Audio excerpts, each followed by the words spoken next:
Martha and I have been talking all week about your sermon last Sunday. It's really wonderful, Dr. Harper. In only 2 short years, you've taken on the spirit of Brooklyn. That's very gratifying, Miss Brewster. You see, living next to the church all our lives, we've seen so many ministers come and go. The spirit of Brooklyn, we always say, is friendliness. And your sermons are not so much sermons as friendly talks. Personally, I've always enjoyed my talks with Cardinal Gibbons. Or have I met him yet? No, dear, not yet. Are the biscuits good? Bully! Won't you have another biscuit, Dr. Harper? Oh, no, thank you. I'm afraid I'll have no appetite for dinner now. I always eat too many of your biscuits just to taste that lovely jam. But you haven't tried the quince. We always put a little apple in with it to take the tartness out. No, thank you. We'll send you over a jar. No, you keep it here so I can be sure of having your biscuits with it. I do hope they don't make us use that imitation flour again. I mean, with this war trouble. It may not be very charitable of me, but I've almost come to the conclusion that this Mr. Hitler isn't a Christian. If only Europe were on another planet. Europe, sir? Yes, Teddy. Point your gun the other way. Gun? Teddy! To the west! There's your danger! There's your enemy, Japan! Why, yes. Yes, of course. Teddy! No, Aunt Abby? Not so much talk about Europe and more about the canal. Well, let's not talk about the war, dear. Will you have another cup of tea? No, thank you, Aunt Abby. Dr. Harper? No, thank you. I must admit, Miss Abby, that war and violence seem far removed from these surroundings. It is peaceful here, isn't it? Yes, peaceful. The virtues of another day. They're all here in this house. The same gentle virtues that went out with candlelight, good manners, and low taxes. It's one of the oldest houses in Brooklyn. It's just as it was when Grandfather Brewster built it and furnished it, except for the electricity, and we use it as little as possible. It was Mortimer who persuaded us to put it in. Yes, I can understand that. Your nephew Mortimer seems to live only by electric light. The poor boy has to work so late. I understand he's taking Elaine with him to the theater again tonight. Teddy, your brother Mortimer will be here a little later. Delighted. We're so happy it's Elaine Mortimer takes to the theater with him. Well, it's a new experience for me to wait up until 3 o'clock in the morning for my daughter to be brought home. Oh, Dr. Harper, I hope you don't disapprove of Mortimer. Well... We'd feel so guilty if you did, Sister Martha and I, since it was here in our home that your daughter met Mortimer. Of course, Miss Abby. And so I'll say immediately that I believe Mortimer himself to be quite a worthy gentleman. But I must also admit, Miss Abby, that I have watched the growing intimacy between him and my daughter with some trepidation. For one reason, Miss Abby. You mean his stomach, Dr. Harper? His stomach? His dyspepsia. He's bothered with it so, poor boy. No, Miss Abby, I'll be frank with you. I'm speaking of your nephew's unfortunate connection with the theater. The theater? Oh, no, Dr. Harper. Mortimer writes for a New York newspaper. I know, Miss Abby, I know. But a dramatic critic is constantly exposed to the theater, and I don't doubt but what some of them do to develop an interest in it. Well, not Mortimer. You need have no fear of that. Why, Mortimer hates the theater. Really? Oh, yes. He writes awful things about the theater. But you can't blame him, poor boy. You see, he was so happy writing about real estate, which he really knew something about, and then they made him take this terrible night position. My. But as he says, the theater can't last much longer anyway, and in the meantime, it's a living. Yes, I think if we give it another year or two, perhaps. Well, now, who do you suppose that is? No, thank you, Teddy. I'll go.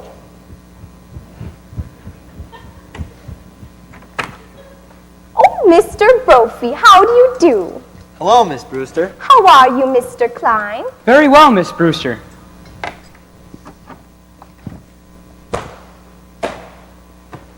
What news have you brought me? Colonel, we have nothing to report.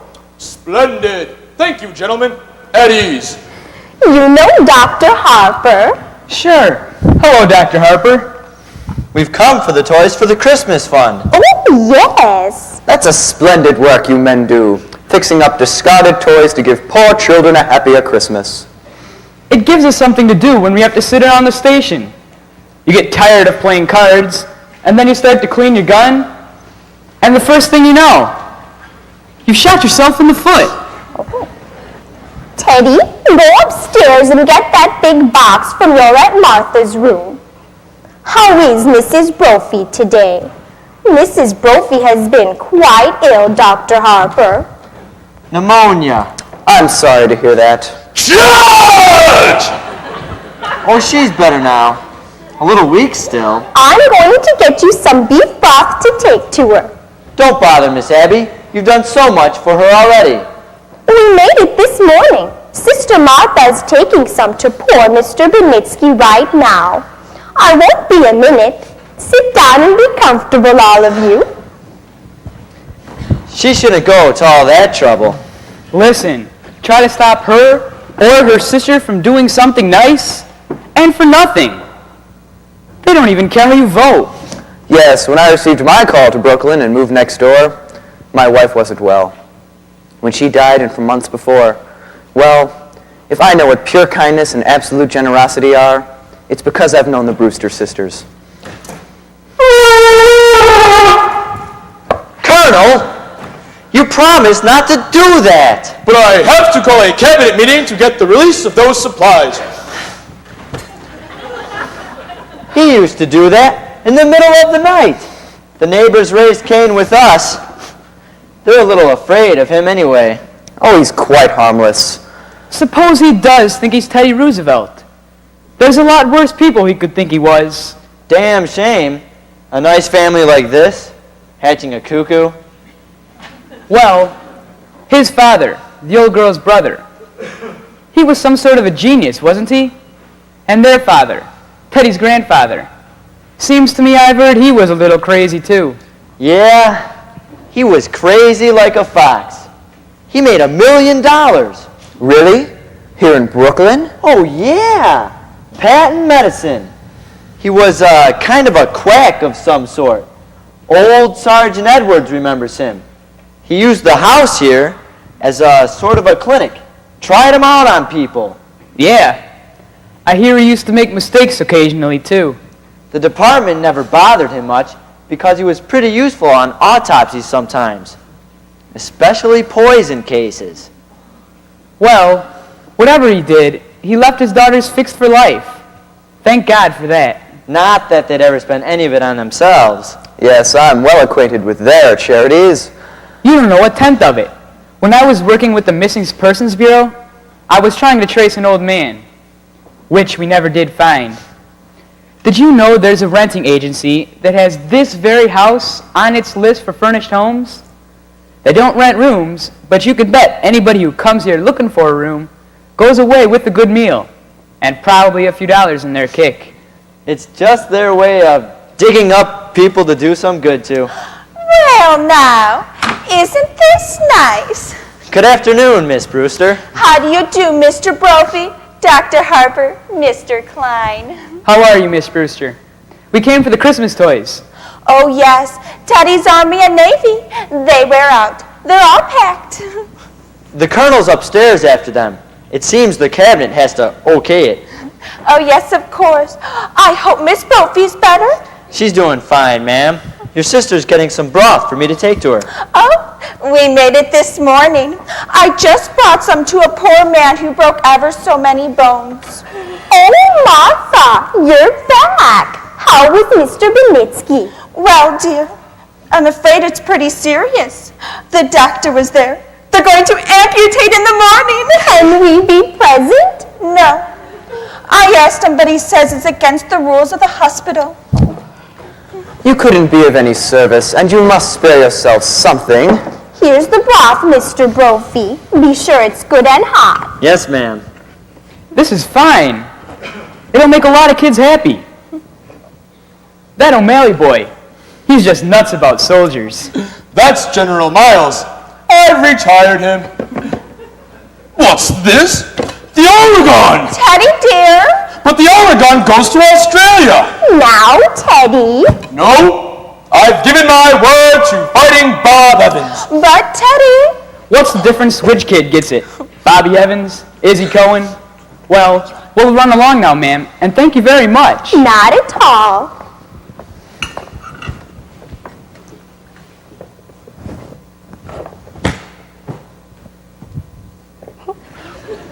Goodbye. Goodbye. Have a nice day. You too, dears. Well, I really must be getting home. Before you go, Dr. Harper. Charge! Charge the blockhouse! The blockhouse? The stairs are always San Juan Hill. Have you ever tried to convince him that he wasn't Teddy Roosevelt? Oh, no. He's so happy being Teddy Roosevelt. Once, a long time ago, remember, Martha? We thought if he would be George Washington, it might be a change for him. But he just stayed under his bed for days and just wouldn't be anybody. And we'd so much rather he'd be Mr. Roosevelt than nobody. Well, if he's happy, and what's more important, you're happy. You'll see that he signs these. What are they? Dr. Harper has made all arrangements for Teddy to go to Happydale Sanitarium after we pass on. But why should Teddy sign any papers now? It's really better to have it all settled. If the Lord should take you away suddenly, perhaps we couldn't persuade Teddy to commit himself, and that would mean an unpleasant legal procedure. Mr. Witherspoon understands it to be filed away until the time comes to use them. Mr. Witherspoon? Who's he? He's the superintendent of Happydale. Dr. Harper has made arrangements for him to meet Teddy tomorrow or the next day. Well, I really must be getting along, or Elaine would be over here looking for me. We will give our love to Elaine. Oh, and Dr. Harper, please don't think too harshly of Mortimer because he's a dramatic critic. Somebody has to do those things.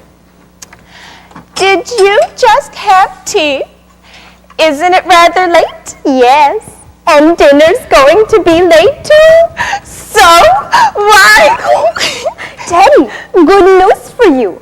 You're going to Panama to dig another rock for the canal. Delighted. That's bully. Just bully. I shall prepare at once for the journey. Charge! Abby, while I was out? Oh, yes, I just couldn't wait for you. I didn't know when you'd be home and Dr. Harper was coming. But all by yourself? Oh, I got along fine. Well, I'll run right downstairs and see. Oh, no, dear. There wasn't time, and I was all alone. Well, Martha, just look in the window seat.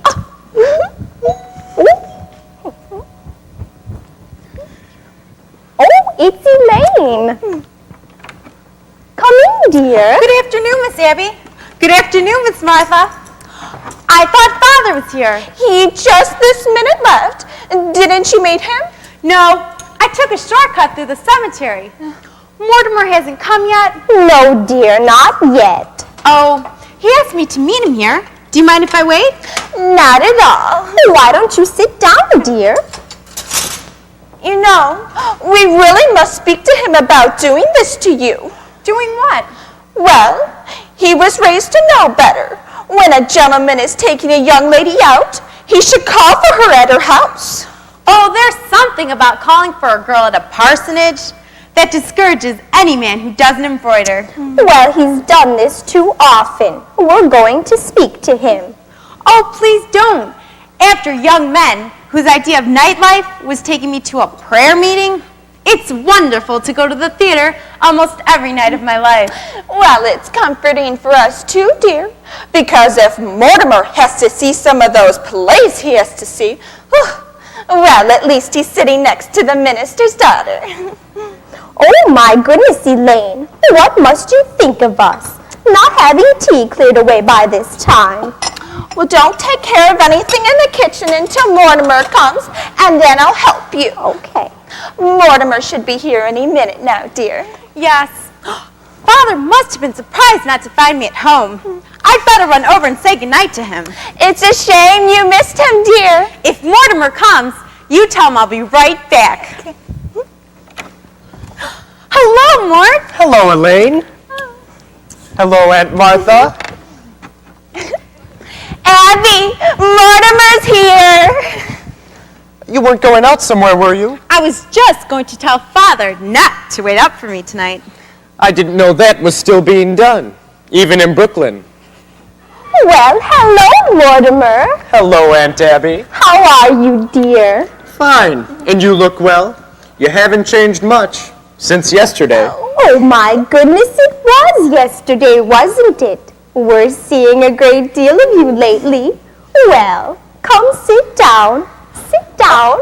Abby, haven't we something to do in the kitchen? Huh? You know, the tea things. Oh, yes, the tea things. Well, you two just make yourselves at home. Just Make yourselves at home.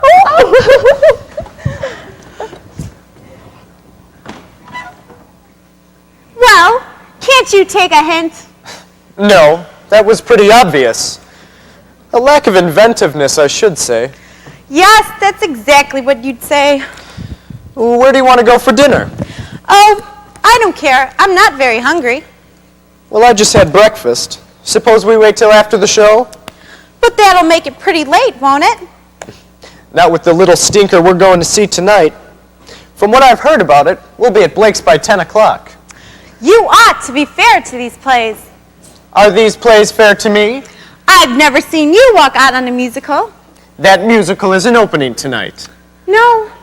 Darling, you'll have to learn the rules. With a musical, there are always 4 changes of title and 3 postponements. They liked it in New Haven, but it still needs a lot of work. Oh, I was hoping it was a musical. You have such a light mind. Not a bit. Musicals somehow have a humanizing effect on you. After a serious play, we join the proletariat in the subway, and I listen to a lecture on the drama. After a musical, you bring me home in a taxi, and you make a few passes. Now, wait a minute, darling. That's a very inaccurate piece of reporting. Oh, I will admit that after the Berman play, you told me I had authentic beauty. And that's a hell of a thing to say to a girl. It wasn't until after our first musical you told me I had nice legs. And I have, too.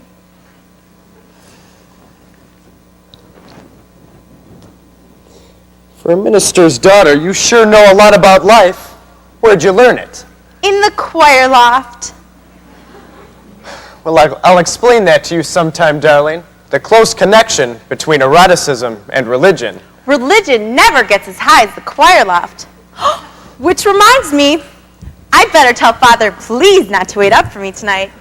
I've never been able to rationalize it. What? My falling in love with a girl from Brooklyn. Falling in love? You're not stooping to the articulate, are you? The only way I can regain my self-respect is to keep you in New York. Did you say keep? No, I've come to the conclusion you're holding out for the legalities. I can afford to be a good girl for quite a few years yet. Well, I can't wait that long. Where could we be married? In a hurry, say tonight. I'm afraid Father will insist on officiating. Oh, God. I'll bet your father could make even the marriage service sound pedestrian. Are you by any chance writing a review of it? Forgive me, darling. It's an occupational disease. I just might give that play a good notice tonight. Now, darling, don't pretend you love me that much. You'd better call your father and tell him not to wait up tonight. I think tonight I better tell him to wait up. I'll telephone Winchell and have him publish the bans. Nevertheless, All right. Everything formal and legal, but not later than next month. darling, I'll talk it over with Father and set the date. No, we'll have to see what's in rehearsal. There'll be a lot of other first nights in October. Hello, Mortimer. How are you, Mr. President? Bully, thank you, just bully. What news have you brought me? Just this, Mr. President. The country is squarely behind you. Yes, I know. Isn't it wonderful? Well, goodbye. Goodbye. Where are you off to, Teddy? Panama.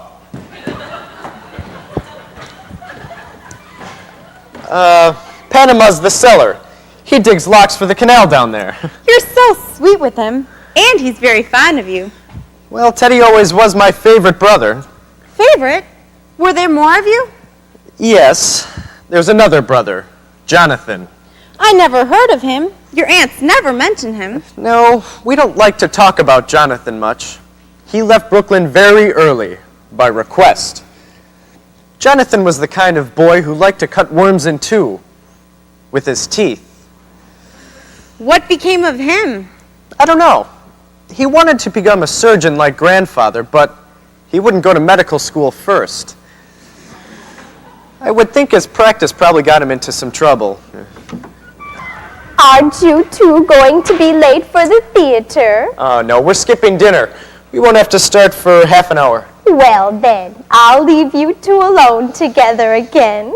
Don't bother, darling. I'm going to run over to speak to Father. Before I go out with you, he likes to pray over me a little. I'll be right back. I'll cut through the cemetery. Well, if the prayer didn't take too long, I'd have time to lead you beside distilled waters. Mortimer, that's the first time I've ever heard you quote the Bible. We knew Elaine would be a good influence for you. Well, by the way, I'm going to marry her. What? Oh, darling. Martha, dear, come right in here. I have the most wonderful news for you. Mortimer and Elaine are going to be married. Married? Oh, Mortimer. We hoped it would happen just like this. Well, Elaine must be the happiest girl in the world. Happy? Just look at her leaping over those gravestones.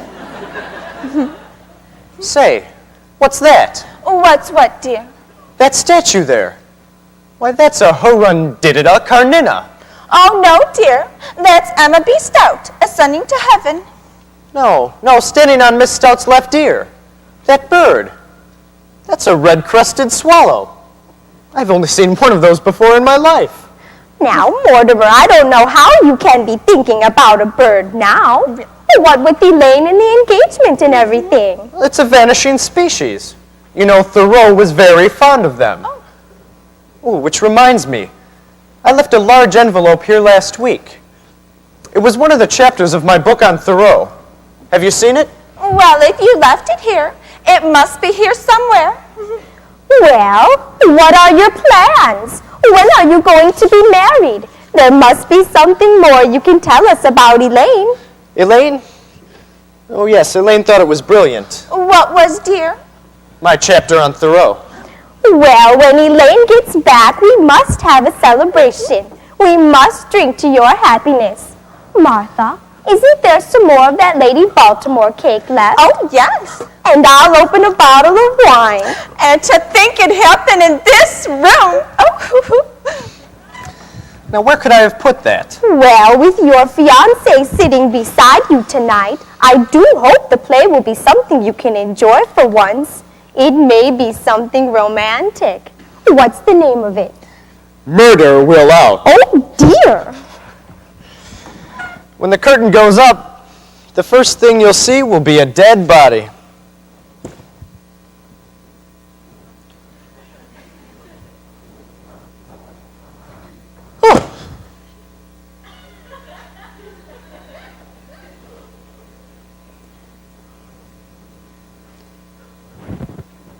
Hey, mister. Aunt Abby? Yes, dear. You were going to make plans for Teddy to go to that sanitarium, Happydale? Yes. Dr. Harper was here this morning and brought the papers for Teddy to sign. Here they are. He's got to sign them right away. Well, that's what Dr. Harper thinks. Then there won't be any legal difficulties after we pass on. He's got to sign them this minute. He's down in the cellar. Get him up here. There's no such hurry as that, dear. No. When Teddy starts working on the canal, you can't get his mind on anything else. He's got to sign them now. Tonight. No. How can you say such a thing? Mortimer, why have you suddenly turned against Teddy, your own brother? Well, you've got to know sometime. It might as well be now. Teddy's killed a man. Nonsense, dear. But there's a body in the window seat. Yes, dear, we know. You know? Of course, dear. But it has nothing to do with Teddy. Now, Mortimer, forget about it. Just forget you ever saw the gentleman. Forget? We never dreamed you'd peek. Well, who is he? What happened to him? His name's Hoskins. Adam Hoskins. That's really all I know about him. Except that he's a Methodist. A Methodist? That's all you know about him? Well, what happened to him? What is he doing here? He died. Aunt Martha, men just don't get into window seats and die. No, he died first. Silly. How did he die? Mortimer, don't be so inquisitive. The gentleman died because he drank some wine with poison in it. Well, how did the poison get in the wine? Well, we put it in wine because it's less noticeable.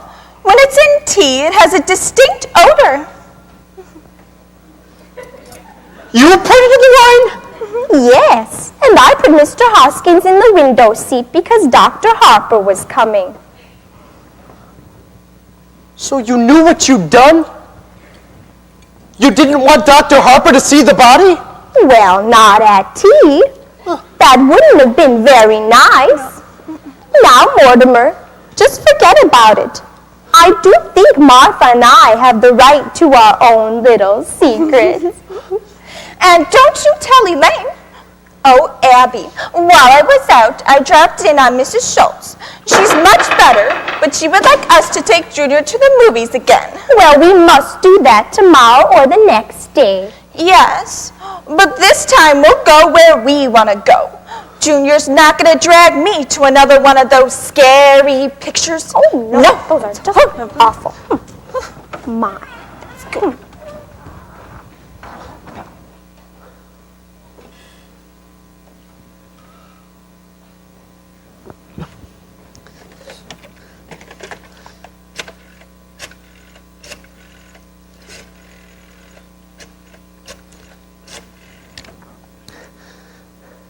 Hello, Al?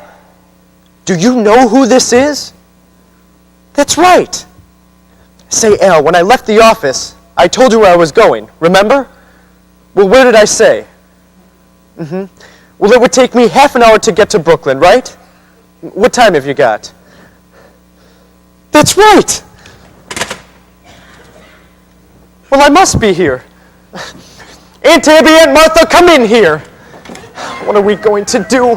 What are we going to do? What are we going to do about what, dear? There's a body in there! Yes, dear. Mr. Hoskins. I can't turn you over to the police, but what am I going to do? Well, for one thing, dear, stop being so excited. And for pity's sake, stop worrying. We told you to forget the whole thing. Forget! My dear Aunt Abby, can't I make you realize that something has to be done? Now, Mortimer, you behave yourself. You're too old to be flying off the handle like this. But, Mr. Hutchkiss! Hoskins, dear. Well, whatever his name is, he's dead and you can't leave him in there. We don't intend to, dear. No, Teddy's down in the cellar now digging the lock. You mean you're going to bury Mr. Hoskins in the cellar? Yes, dear. And that's what we did with the others. No, you... Others? The other gentlemen. Oh. When you say others, do you mean others? More than one others? Why, yes, dear. Let me see. This is 11, isn't it, Abby? No, dear, this makes 12. I think you're wrong. This is only 11. No, dear, because when Mr. Hoskins first came in, it occurred to me that he'd make just an even dozen. Well, I really don't think you should count the first one. Oh, well, I was counting the first one, and that makes it 12. Hello?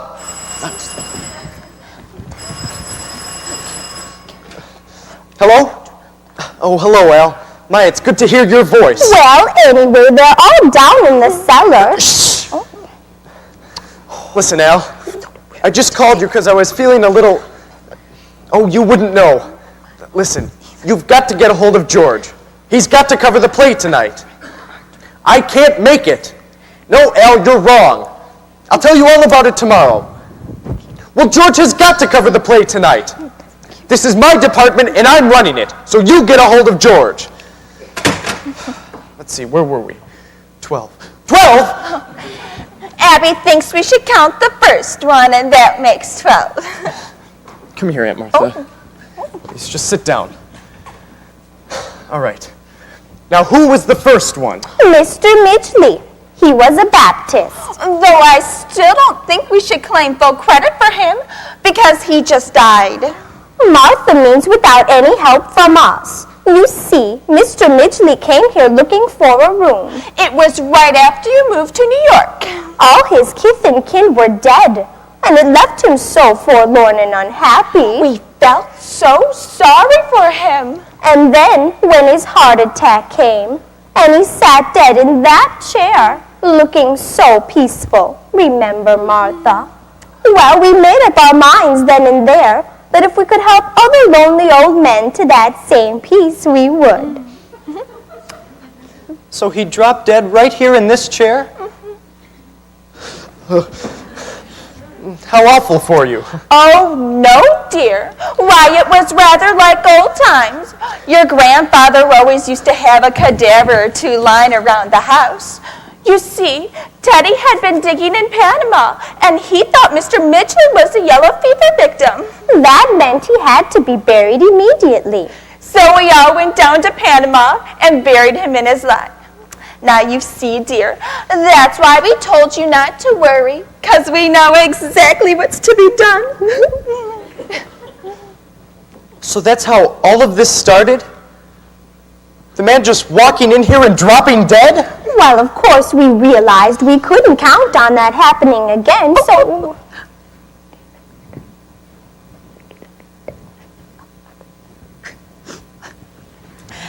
You remember those old jars of poison up on the shelves in Grandfather's laboratory all these years?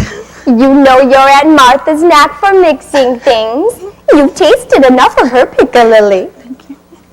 Well, for 1 gallon of elderberry wine, you take 1 teaspoon of arsenic, a half a teaspoon of strychnine, and just a pinch of cyanide. Should have quite a kick. Yes.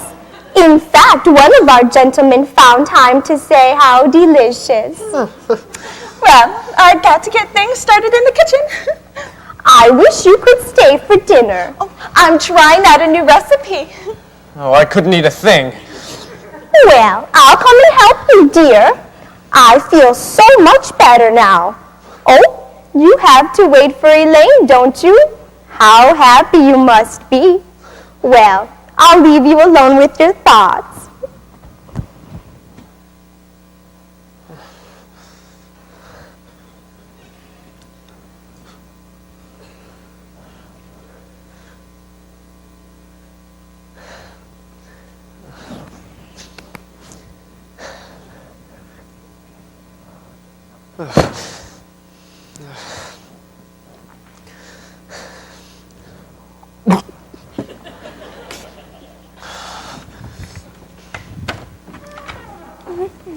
Oh, it's you!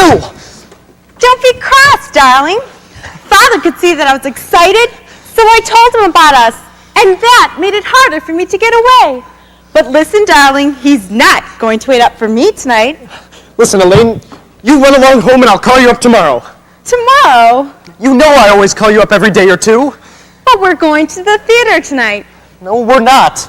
Well, why not? Elaine, something's come up. What, darling? Mortimer, you've lost your job. No, I haven't lost my job. I'm just not covering that play tonight. Now, you run along home, Elaine. But I've got to know what's happened. Certainly you can tell me. No, dear, I can't. But if we're going to be married... Married? Have you forgotten that not 15 minutes ago you proposed to me? I did?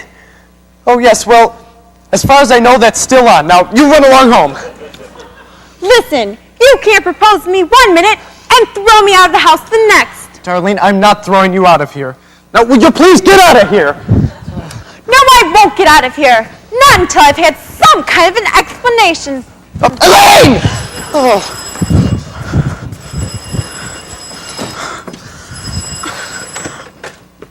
Hello? Hold on. All right, it's important, but it can wait a minute, can it? Hold on. Look, Elaine, you're a sweet girl and I love you, but I have something on my mind right now, and I want you to go home and wait till I call. Don't try to be masterful.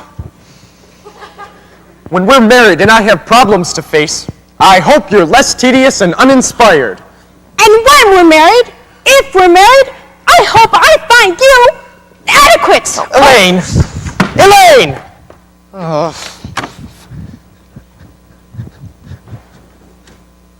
Ugh, geez.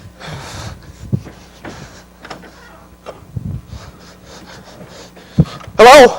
Hello, Al? Hello? Al? Hello? That's the doorbell, dear, not the telephone.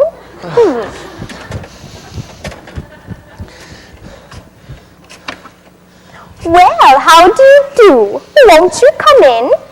I understand you have a room for rent. Yes, won't you step in? Are you the lady of the house? Yes, I'm Miss Brewster, and this is my sister, another Miss Brewster. My name is Gibbs. Won't you sit down?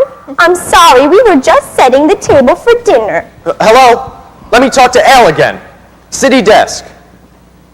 Al, city desk. What? I'm sorry, wrong number. Won't you sit down a moment and let's get acquainted? Well, that won't do much good if I don't like the room. Is Brooklyn your home? Haven't got a home, live in a hotel, don't like it. Hello, city desk? Are your family Brooklyn people? Haven't got any family.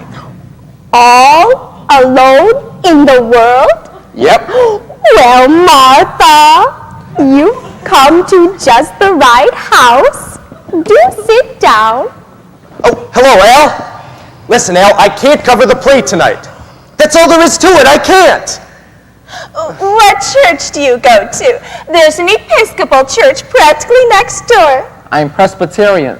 Used to be. What's George doing in Bermuda? Certainly I told him he could go to Bermuda. It's my department, isn't it? Well, you see who else there is. Is there always this much noise? He doesn't live with us. There must be somebody around the place. Look, Al, what about the office boy? You know, the bright one. Yeah, the one we don't like? Well, there must be somebody around the place. You look, I'll hold on. I'd really like to see the room. Oh, it's upstairs. But won't you try a glass of our wine before we start up? Never touch it. Oh, it's elderberry wine. We make it ourselves. Elderberry wine? I haven't tasted elderberry wine since I was a boy. Thank you. Well, there must be some printers around the place. Look, Al, what about the fellow who sets my copy? He ought to know about what I'd write. His name is Joe.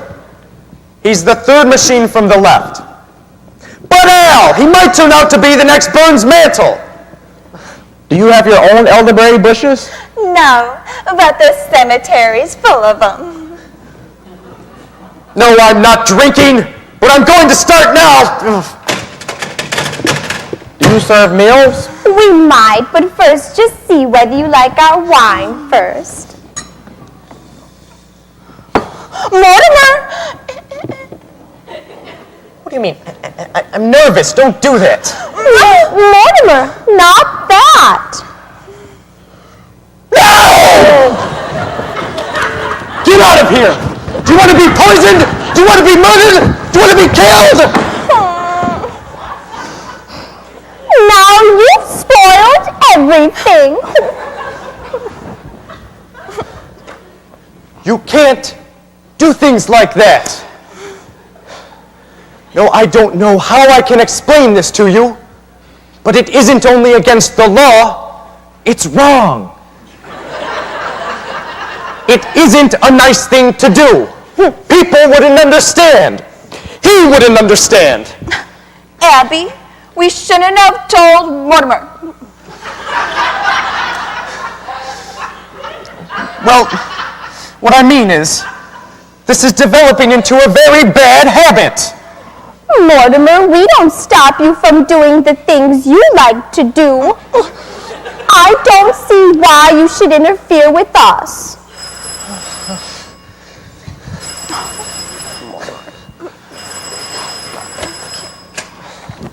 Hello? All right, I'll see the first act, and I'll pan the hell out of it.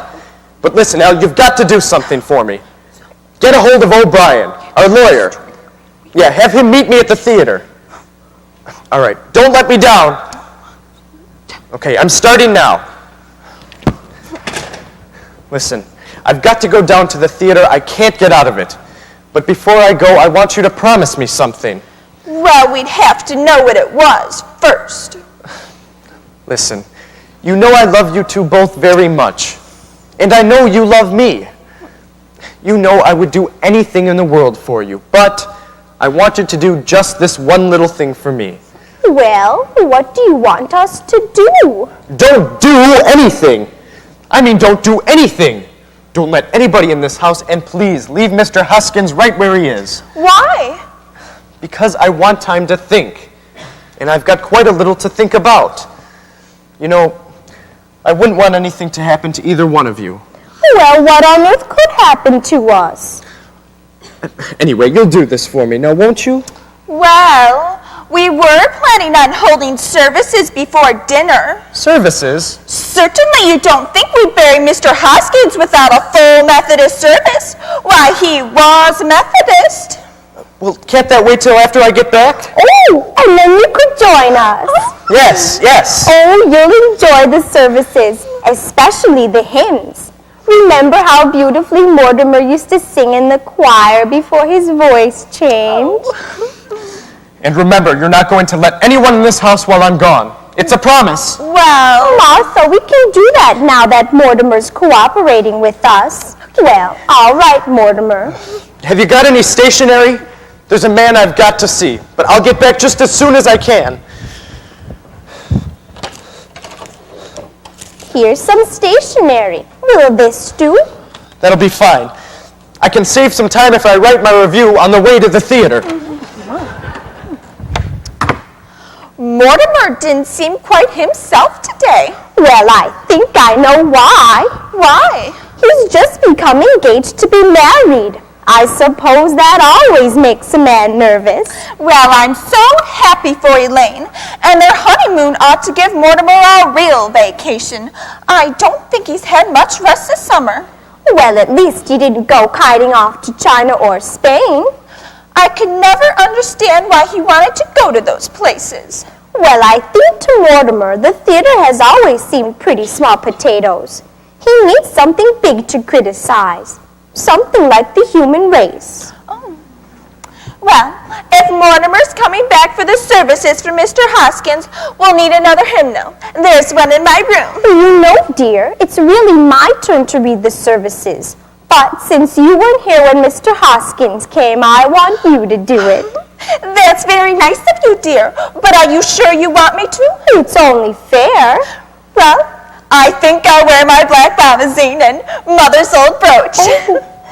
Well, now, who do you suppose that is? Abby, we promised Mortimer we wouldn't let anyone in. Oh, it's two men, and I've never seen them before. Are you sure? There's a car at the curb. They must have come in that. Do you recognize them? They're strangers to me. Well, we'll just have to pretend we're not home. Okay. Yeah, come on.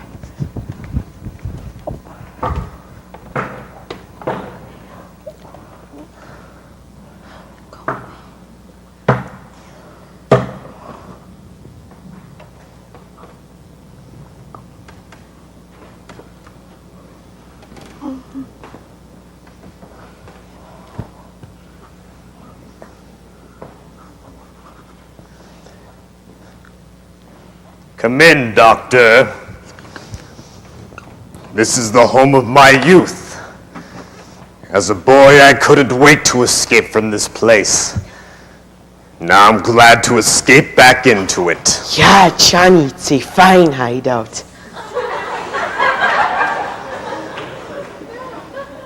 The family must still live here. There's something so unmistakably Brewster about the Brewsters. I hope there's a fatted calf awaiting the return of the prodigal. Yeah, I'm hungry. Johnny, drinks? As though we were expected. A good omen.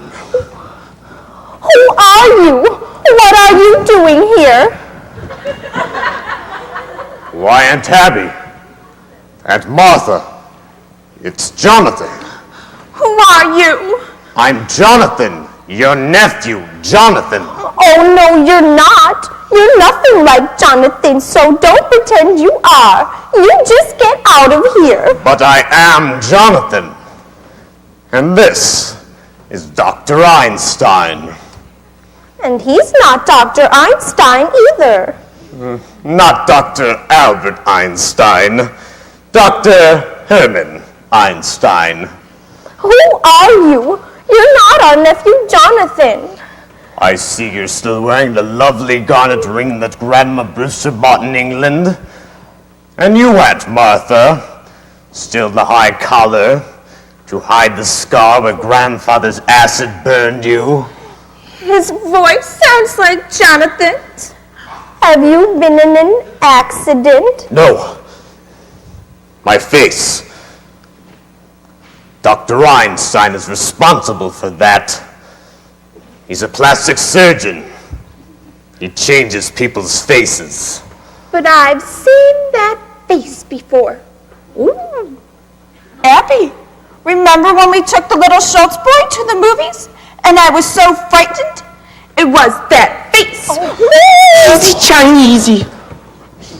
Don't worry, ladies. The last 5 years I give Johnny 3 new faces. I give him another one right away. This last face, well, I saw that picture too. And just before I operated, I was intoxicated. You see, Doctor? You see what you've done to me? Even my own family can't recognize you. Johnny, you're home in this lovely house.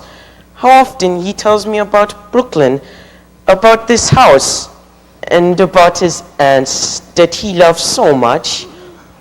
They know you, Johnny. You know it's Jonathan. Speak to him. Tell him so. Well, Jonathan, it's been a long time. Where have you been? Yes, Jonathan. What have you been doing? Oh, I was in England, South Africa, Australia. The last 5 years, Chicago. Dr. Einstein and I were in business there together. Oh, we were in Chicago for the World's Fair. Yes, we found Chicago awfully warm. Yeah, it got hot for us too. Well, it's wonderful to be back in Brooklyn again, and you, Abby, Martha, you don't look a day older, just as I remembered you. Sweet, charming, hospitable. And dear Teddy, did he get into politics? My little brother, Doctor, was determined to become president. Oh, Teddy's fine. Just fine. And Mortimer's well, too. I know about Mortimer. I've seen his picture at the head of his column. He's evidently fulfilled all the promise of his early nasty nature. We're very fond of Mortimer. Well, Jonathan, it's nice of you to stop by. Bless you, Aunt Martha. It's good to be home again. Martha, we mustn't let what's on the stove boil over. Yeah. If you'll excuse us for a moment, Jonathan, unless you have somewhere to go.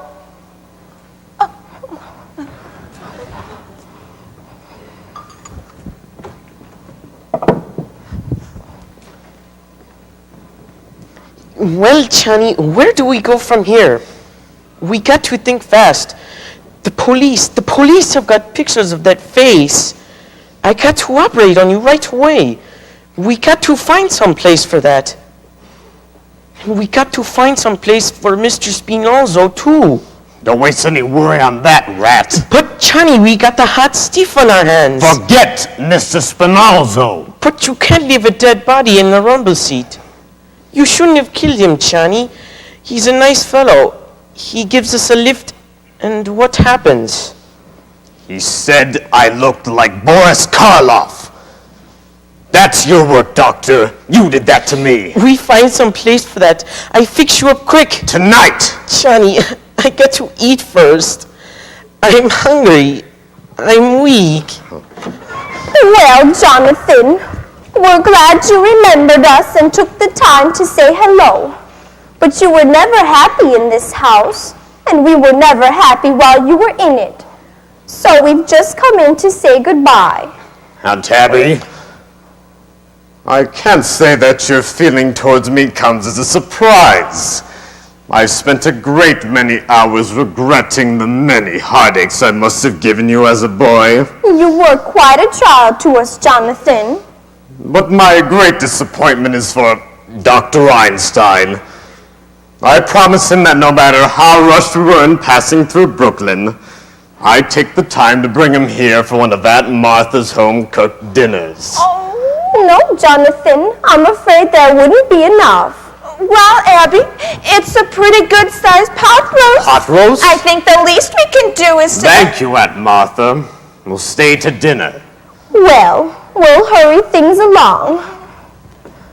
Oh, Jonathan, if you want to freshen up, why don't you use the washroom in Grandfather's old laboratory? Is that still there? Oh, yes, just as he left it. Well, we'll get things started, since we're all in a hurry. Well, we get to meet it anyway. Grandfather's laboratory. And just as it was. Doctor, a perfect operating room. Too bad we can't use it. After you finish with me, why, we can make a fortune here. The laboratory, the large ward in the attic, 10 beds, Doctor. And Brooklyn is crying for your talents. Why work yourself up, Johnny? Anyway, for Brooklyn, I think we're a year too late. You don't know this town, Doctor.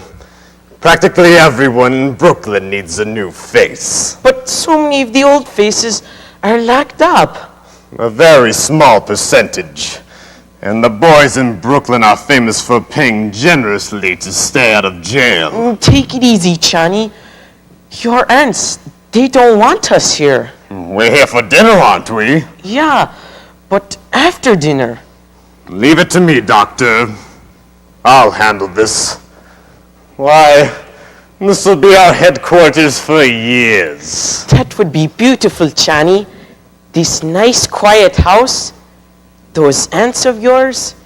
What sweet ladies. I love them already. I get the bags, yeah? Doctor! We must wait until we're invited. But to just sit We'll be invited. And if they say no? Doctor, 2 helpless old women. Oh, it comes true like a beautiful dream. Only, I hope you're not dreaming. It's so peaceful. That's what makes this house so perfect for us.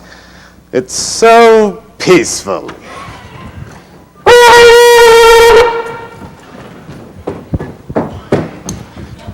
George!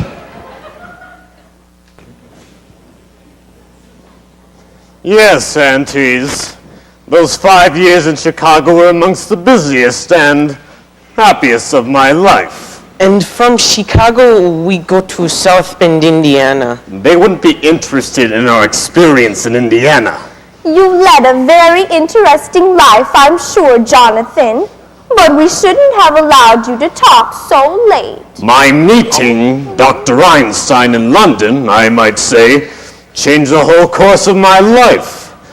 You remembered I'd been in South Africa in the diamond business, then Amsterdam, the diamond market. I wanted to go back to South Africa, and Dr. Einstein made it possible for me. A good job, Johnny. When we take off the bandages, his face looks so different. The nurse had to introduce me.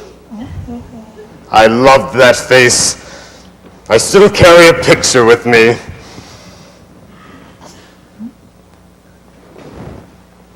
This looks more the way you used to look, but still I wouldn't know you. I think we'll go back to that face, Doctor. Yeah, it's safe now. Well, I know you both want to get to where you're going. My dear aunts, I'm so full of that delicious dinner I'm unable to move a muscle. Yeah, it's nice here. After all, it's very late and I found it! What did you find, Teddy? The story of my life. My biography. Here's the picture I was telling you about, General. Here we are, both of us. President Roosevelt and General Goethals at Culebra Cut. That's me, General, and that's you. My, how I've changed. Well, you see that picture hasn't been taken yet. We haven't even begun work on Culebra Cut. We're still digging locks.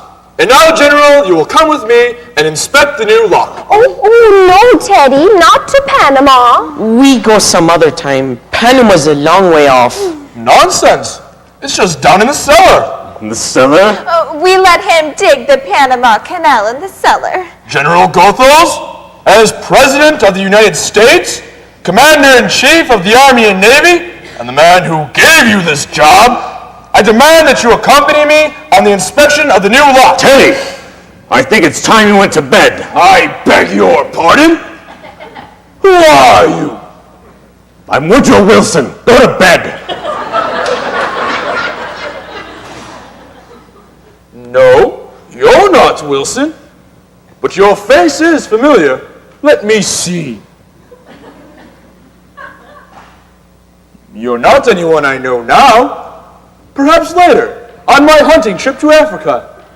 Yes, you definitely seem like someone I might meet in the jungle. Oh, no, Teddy. It's your brother, Jonathan. He's had his face changed. So that's it. A nature faker. And perhaps you had better go to bed, Teddy. Jonathan and his friend have to go back to their hotel. General Goethals, inspect the canal. All right, Mr. President, we go to Panama. That's bully! Just bully! Follow me, General. Down south, you know. Well, bon voyage.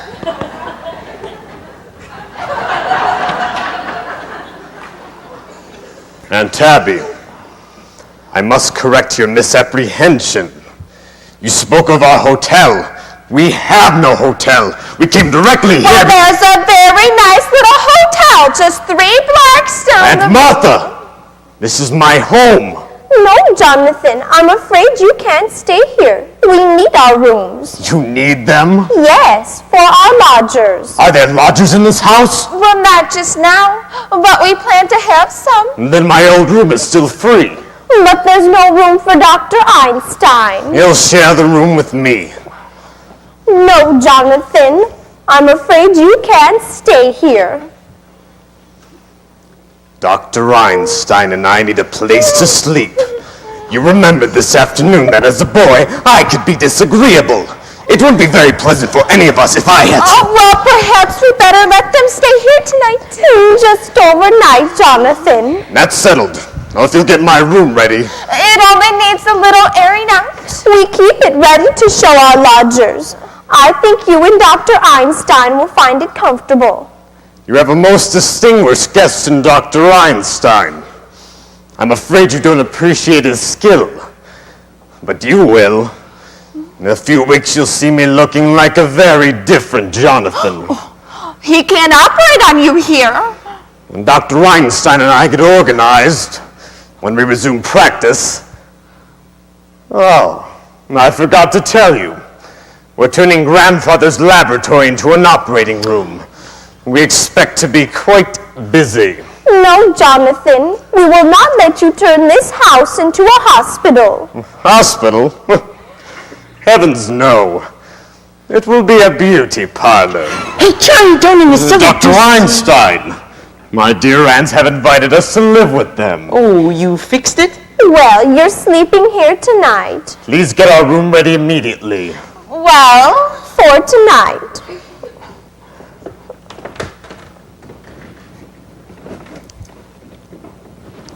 Hey, Johnny, down in the cellar, what do you think I find? What? The Panama Canal. The Panama Canal? It just fits Mr. Spinalzo. It's a whole teddy dug, 6 feet long and 4 feet wide. Down there? You'd think they knew we were bringing Mr. Spinalzo along. That's hospitality. Rather a good joke on my aunts. They're living in a house with a body buried in the cellar. How do we get him in? Yes.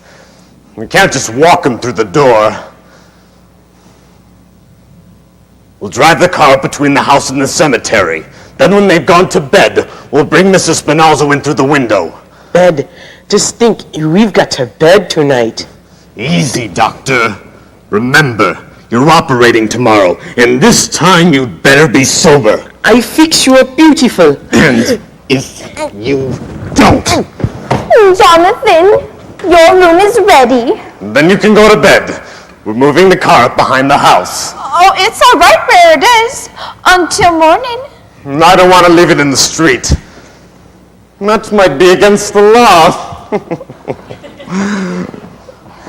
Abby, what are we going to do? Well, we're not going to let them stay more than one night in this house for one thing.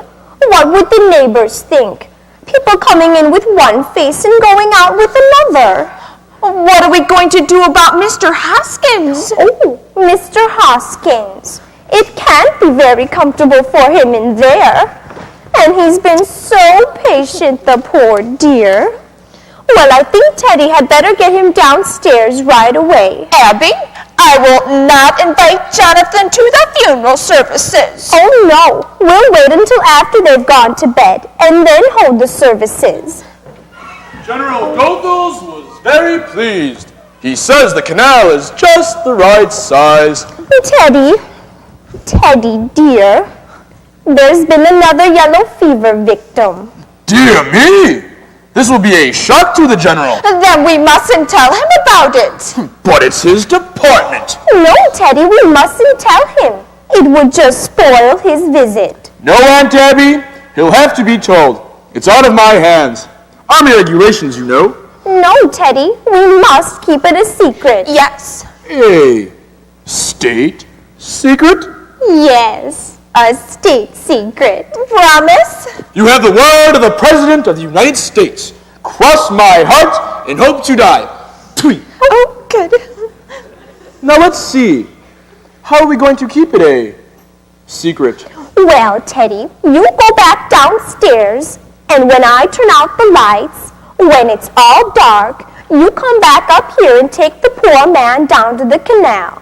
And then we'll come down later and hold services. You may announce the President will say a few words.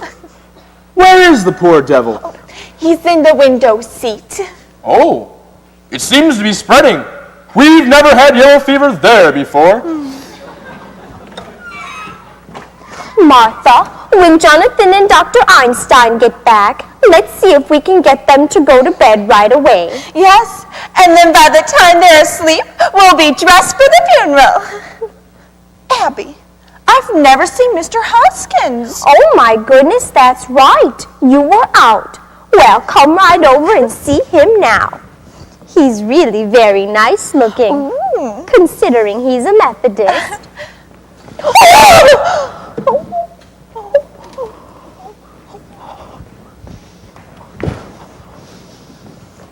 We're bringing the luggage through here.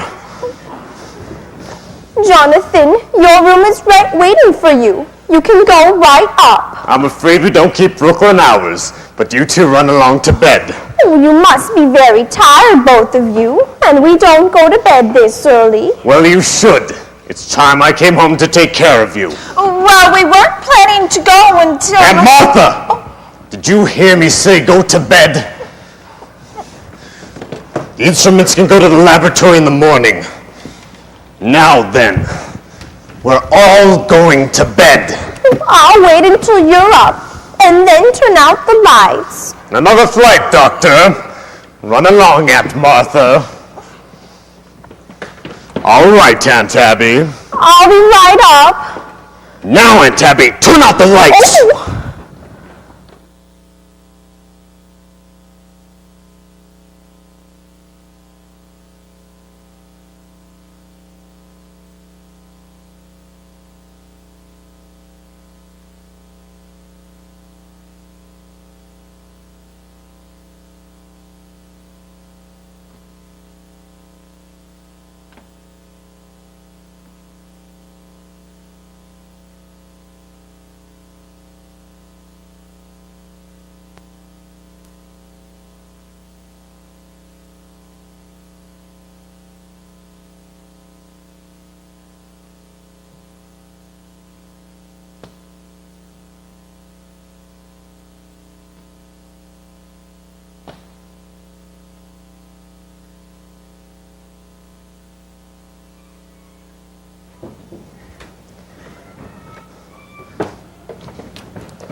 All right, Johnny. I'll get the window open. You go around and hand him through. No, he's too heavy for me. You go outside and push. I stay here and then together we go to Panama. All right. I'll take a look around outside the house. When I tap on the glass, you open the window. All right. Oh, it's dark. Oh. I can see.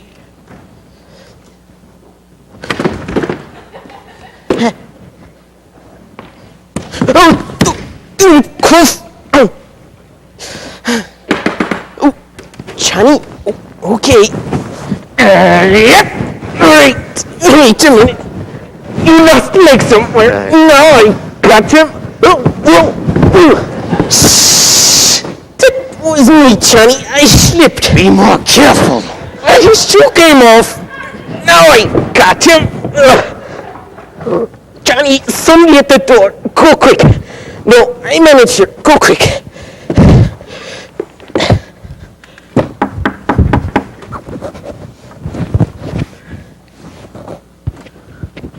Miss Abby? Miss Martha? Miss Abby? Miss Martha? Who is it? Is that you, Teddy? Who are you? Who are you?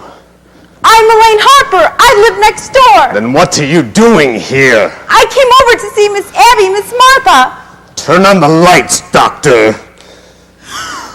You chose a rather untimely moment for a social call. I think you'd better explain what you're doing here. We happen to live here. You don't live here. I'm in this house every day, and I've never seen you before. Where are Miss Abby and Miss Martha? What have you done to them? Perhaps we better introduce ourselves. This is Dr. Einstein. Dr. Einstein? A surgeon of great distinction and something of a magician. And I suppose you're going to tell me you're Boris Karloff. Jonathan Brewster. Oh, you're Jonathan. I see you've heard of me. Yes, just this afternoon for the first time. And what did they say about me? Only that there was another brother named Jonathan. That's all that was said. Well, that explains everything. Now that I know who you are, I'll be running along back home now. If you'll kindly unlock the door.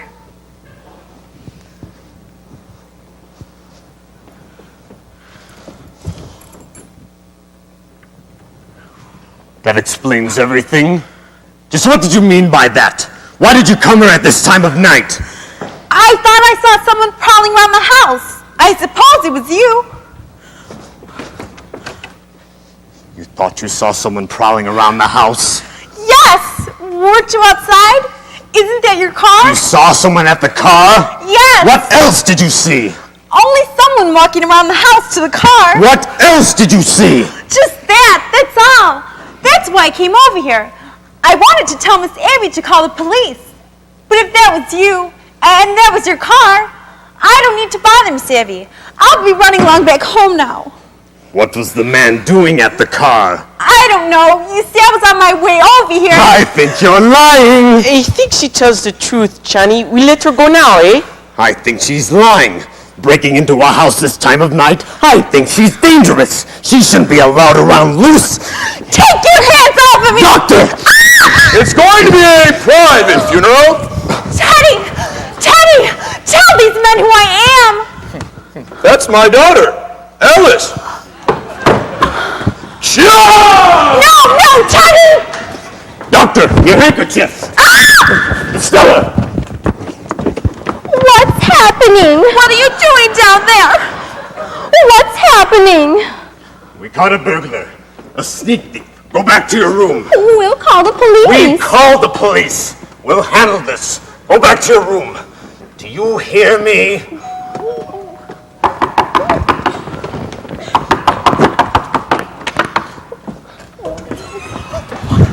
Mortimer, where have you been? To the Nora Bates Theater, and I should have known better. My God, I'm still there. It's your brother Jonathan, dear, and this is his friend, Dr. Einstein. I know this isn't a nightmare, but what is it? I've come back home, Mortimer. Oh, it talks. Who did you say it was? It's your brother Jonathan. He's had his face changed. Dr. Einstein performed the operation.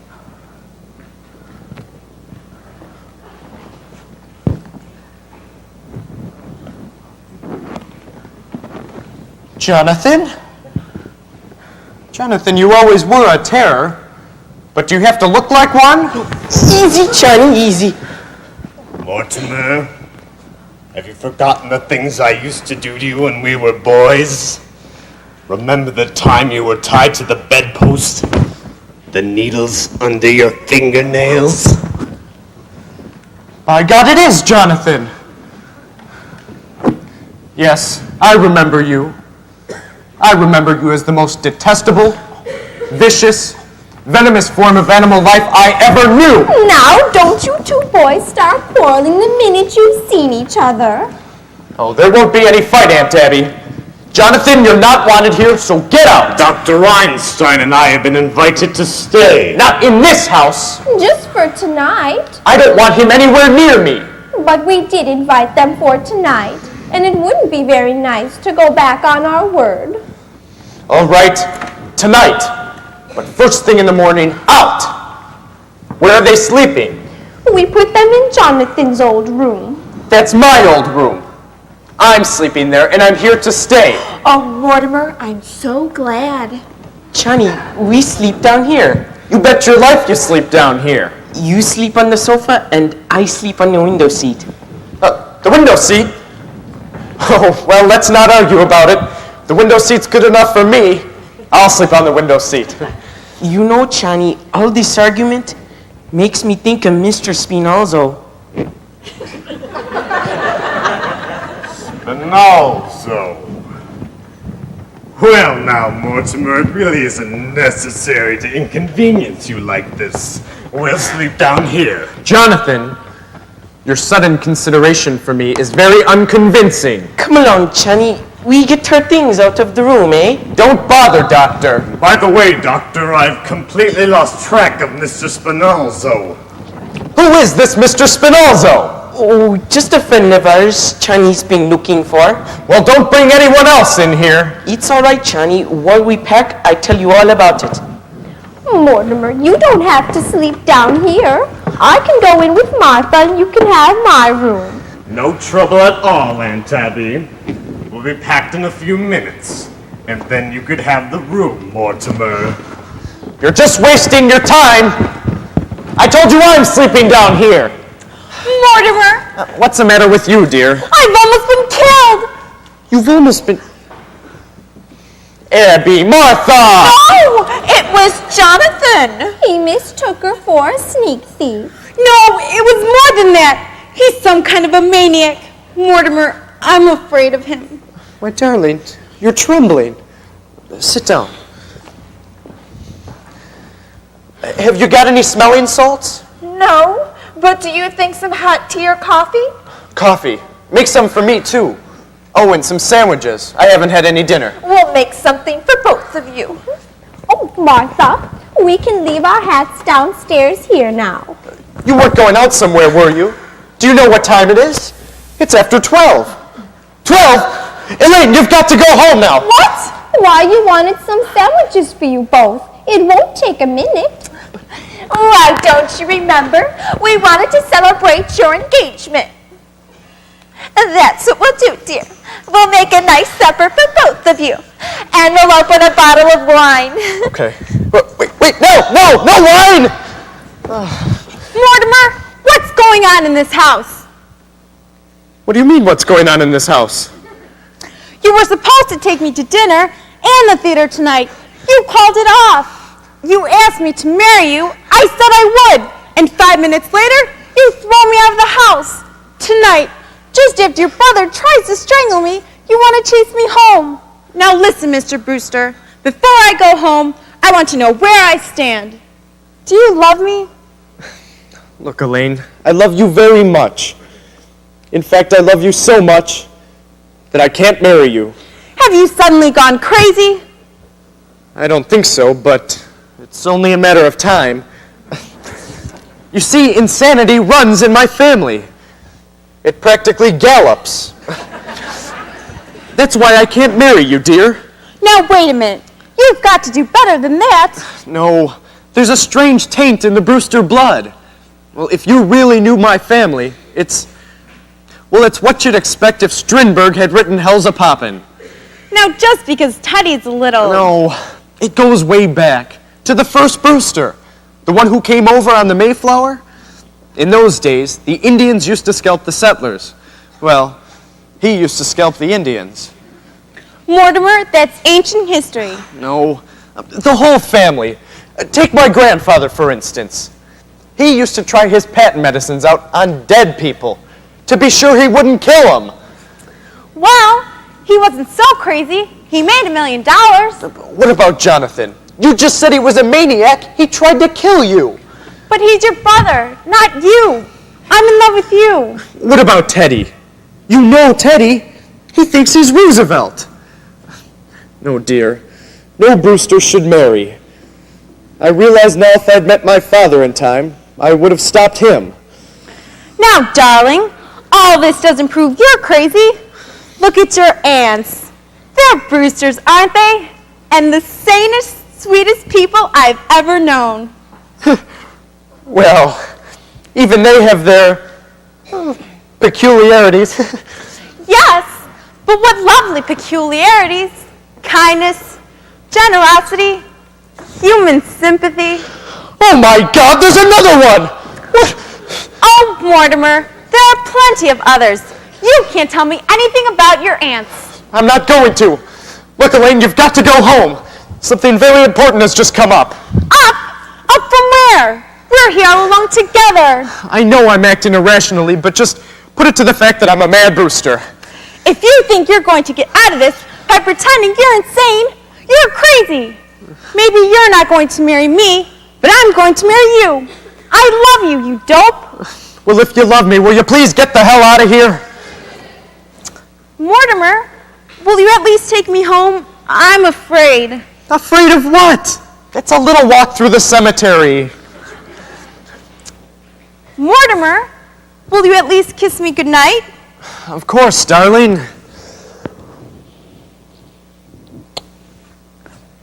Okay, you run along home and I'll call you up in a day or two. You critic!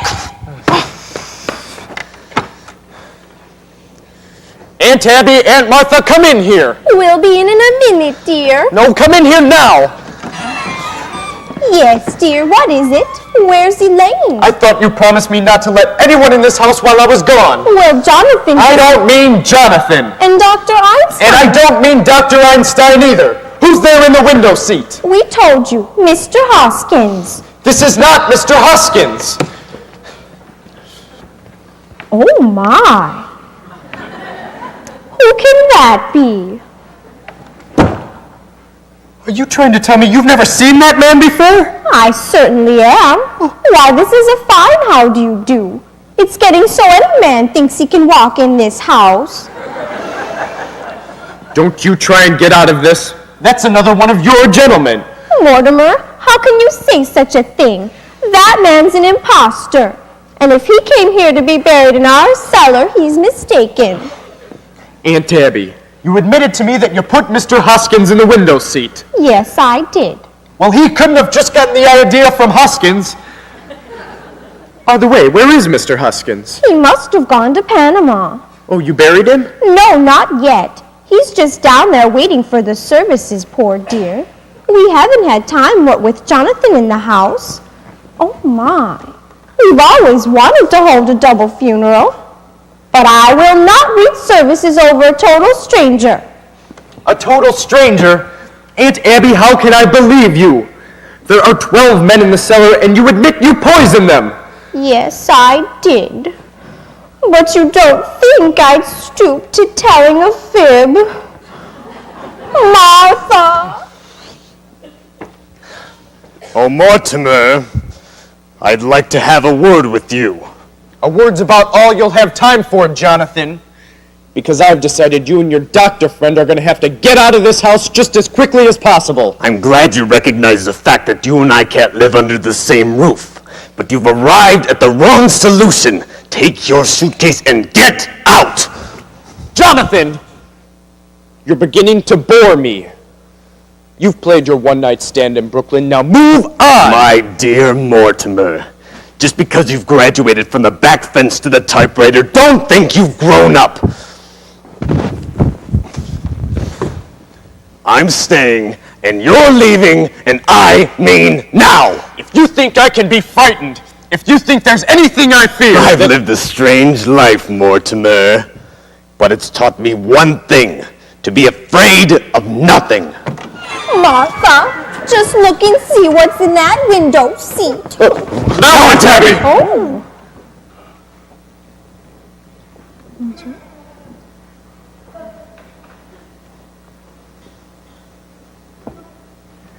Yes, Jonathan. Let Aunt Martha see what's in the window seat. Aunt Abby, I owe you an apology. Oh. I have very good news for you. Jonathan is leaving. He's taking Dr. Einstein and their cold companion with them. Now listen, Jonathan. You're my brother. You're a Brewster. So I'm going to give you a chance to get away and take the evidence with you. You can't ask for more than that. Very well. In that case, I'll just have to call the police. Don't reach for that telephone! Are you still giving me orders after seeing what's happened to Mr. Spinalzo? Spinalzo? I knew he was a foreigner. Remember, what happened to Mr. Spinalzo can happen to you, too.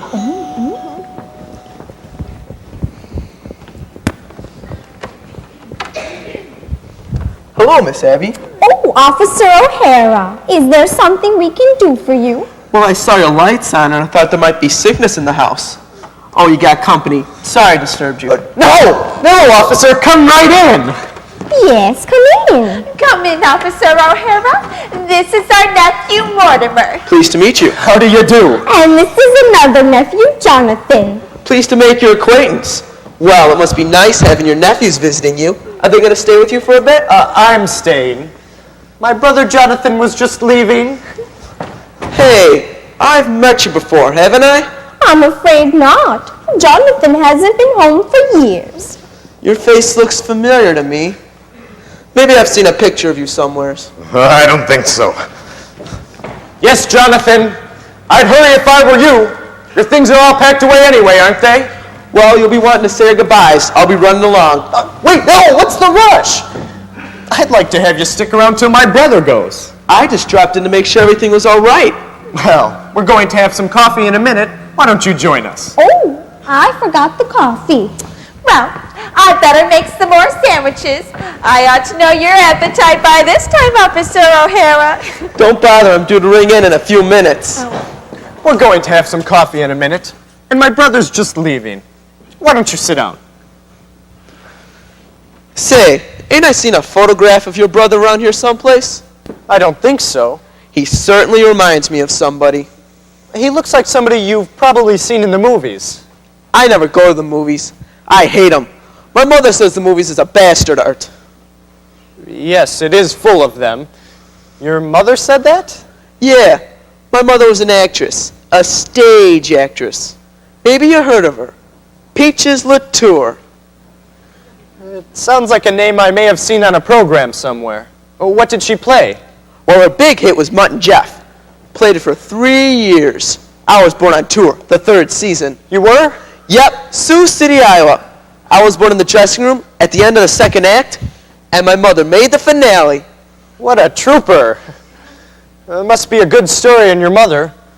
You know, I write about the theater. You do?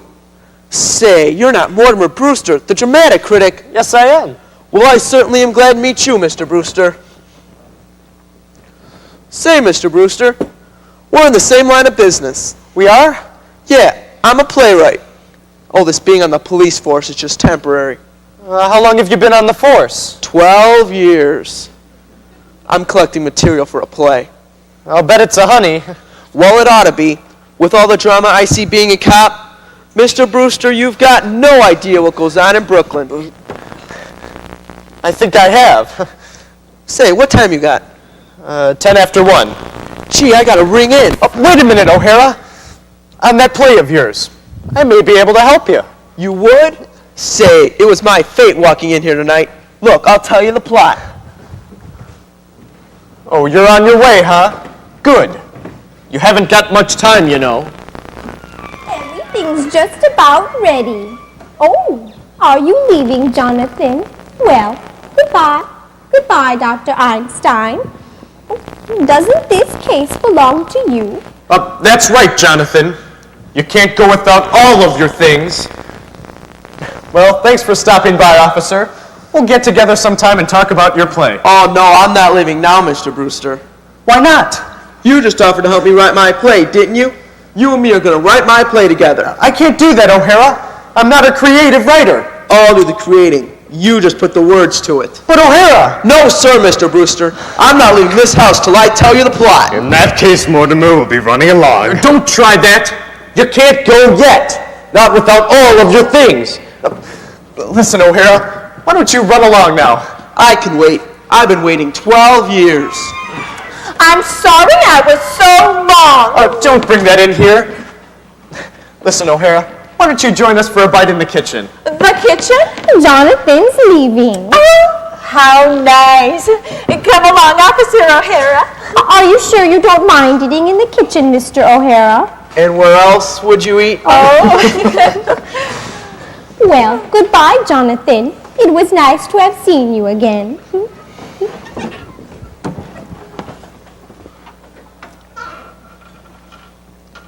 I'm glad you came back to Brooklyn, Jonathan, because it gives me a chance to throw you out. And the first one to go is your friend Spinalzo. Look, Mr. Brewster, we can talk in here. I'm coming right out. I might have known you grew up to write a play with a policeman. Now get going. All 3 of you. Doctor, this affair between my brother and me has got to be settled.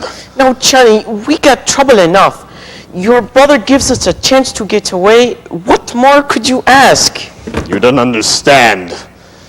This goes back a good many years. Now, Johnny, let's get going. We're not going. We're going to sleep right here tonight. With the cop in the kitchen and Mr. Spinalzo in the window seat? That's all he's got on us. We'll take Mr. Spinalzo down and dump him in the bay and come right back here. Then if he tries to interfere... No, Johnny. Doctor! You know when I make up my mind. Yeah, when you make up your mind, you lose your head. Brooklyn ain't a good place for you. Doctor! Okay, we got to stick together. Someday we get stuck together. But if we're coming back here, do we got to take these with us? No. Leave them here. Hide them in the cellar. Move fast. And be quiet when you walk past the kitchen on your way to the cellar. Don't let them hear you.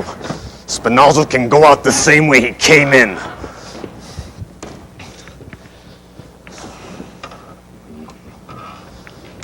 Johnny, come quick!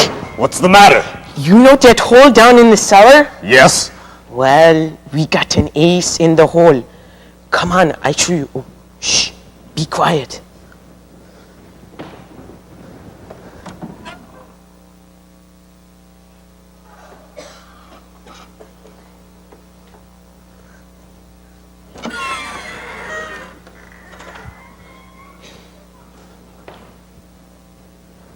I thought I told... Jonathan! Jonathan! Jonathan! Yes, Mortimer? Where have you two been? I thought I told you to get out. We're not going. Oh, you're not, huh? You don't think I'm serious about this? Do you want O'Hara to know what's in the window seat? We're staying here. Oh, you are, huh? Fine. This gets me rid of you and O'Hara at the same time. Officer O'Hara, would you come in here, please? If you tell O'Hara what's in the window seat, I'll tell him what's down in the cellar. The cellar? There's an elderly gentleman down there who seems to be very dead. What were you two doing in the cellar? What's he doing down in the cellar? No thanks, ma'am. They were fine. I've had plenty. Now what are you going to say to O'Hara? Look, Mr. Brewster, your aunts want to hear it too. Shall I get them in here? No, you can't do that now, O'Hara. You've got to go ring in. Oh, the hell with ringing in. I'll get your aunts in here and then I'll tell you the plot. No, wait. Not in front of all these people. Listen, we'll get together alone, someplace later. How about the back room at Kelly's? Fine. You go ring in and I'll meet you at Kelly's. Why don't you two go down in the cellar? That's fine with me. Isn't the cellar out there past the kitchen? No! We'll go to Kelly's, but you're going to ring in on the way first. All right. That'll only take a couple of minutes. I'll ditch this guy and be back in 5 minutes. When I come back, I'll expect to find you gone. Wait for me. We'll wait for him, Doctor. I've waited a great many years for a chance like this. We got him right where we want him. Did he look guilty? Take the bags up to our room, Doctor. Have they gone? Oh, we thought we heard somebody leave. Just Mortimer. He'll be back in a few minutes. Is there any food left in the kitchen? I think Dr. Einstein and I would enjoy a bite. Oh, but you won't have time. No, if you're still here when Mortimer gets back, he won't like it. He'll like it. He's got to like it. Get us something to eat while we bury Mr. Spinalzo in the cellar. Oh no, he can't stay in our cellar. No, Jonathan, you've got to take him with you. There's a friend of Mortimer's downstairs waiting for him. A friend of Mortimer's? He and Mr. Spinalzo would get along fine together. They're both dead. They must be Mr. Hoskins. Mr. Hoskins? You mean you know about what's downstairs? Of course we do. And he's no friend of Mortimer's. He's one of our gentlemen. You're a gentleman? And we won't allow any strangers in our cellar. But Mr. Hoskins... Mr. Hoskins isn't a stranger. Besides, there's no room for Mr. Spinalzo. The cellar's crowded already. Crowded? With what? There are 12 graves down there now. 12 graves? That leaves very little room, and we're going to need it. You mean you and Aunt Martha have murdered men? Murdered? Certainly not. Why, it's one of our charities. Why, what we've been doing is a mercy. So you just take your Mr. Spinalzo out of here. You've done that here? In this house? And you buried them down there? Johnny, we've been chased all over the world. Your aunts stay right here in Brooklyn and do just as good as you do. What? Oh, you got 12 and they got 12. I've got 13. No, Johnny, 12. 13. There's Mr. Spinalzo, then the first one in London, 2 in Johannesburg, 1 in Sydney, 1 in Melbourne, 2 in San Francisco, 1 in Phoenix, Arizona. Phoenix? The filling station. The 3 in Chicago and the 1 in South Bend. That makes 13. But you can't count the one in South Bend. He died of pneumonia. He wouldn't have got pneumonia if I hadn't shot him. No, Johnny, he don't count. He died of pneumonia. Count with me. I say 13. No, Johnny, you got 12, and they got 12. The old ladies are just as good as you are. Oh, they are they? Well, that's easily taken care of. All they need is 1 more. That's all, just 1 more. All right, here I am. Oh!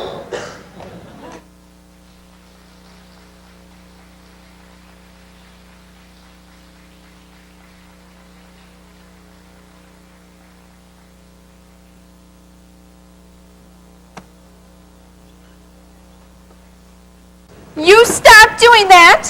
This is our house and our cellar, and you can't do that. Ladies, please, go back upstairs where you belong. Abby, Martha, go upstairs. There's no use doing what you're doing, because it'll just have to be undone. I tell you, we won't have it, so you better stop it right now. All right, you'll find out. You'll find out whose house this is. I'm warning you. You'd better stop it. Hasn't Mortimer come back yet? No. It's a terrible thing to do. Bury a good Methodist with a foreigner. We will not have our cellar desecrated. And we promised Mr. Hoskins a full Christian funeral. Now, where do you suppose Mortimer went? I don't know, but he must be doing something, because he said to Jonathan, you just wait, I'll settle this. Well, he can't very well settle this while he's out of the house.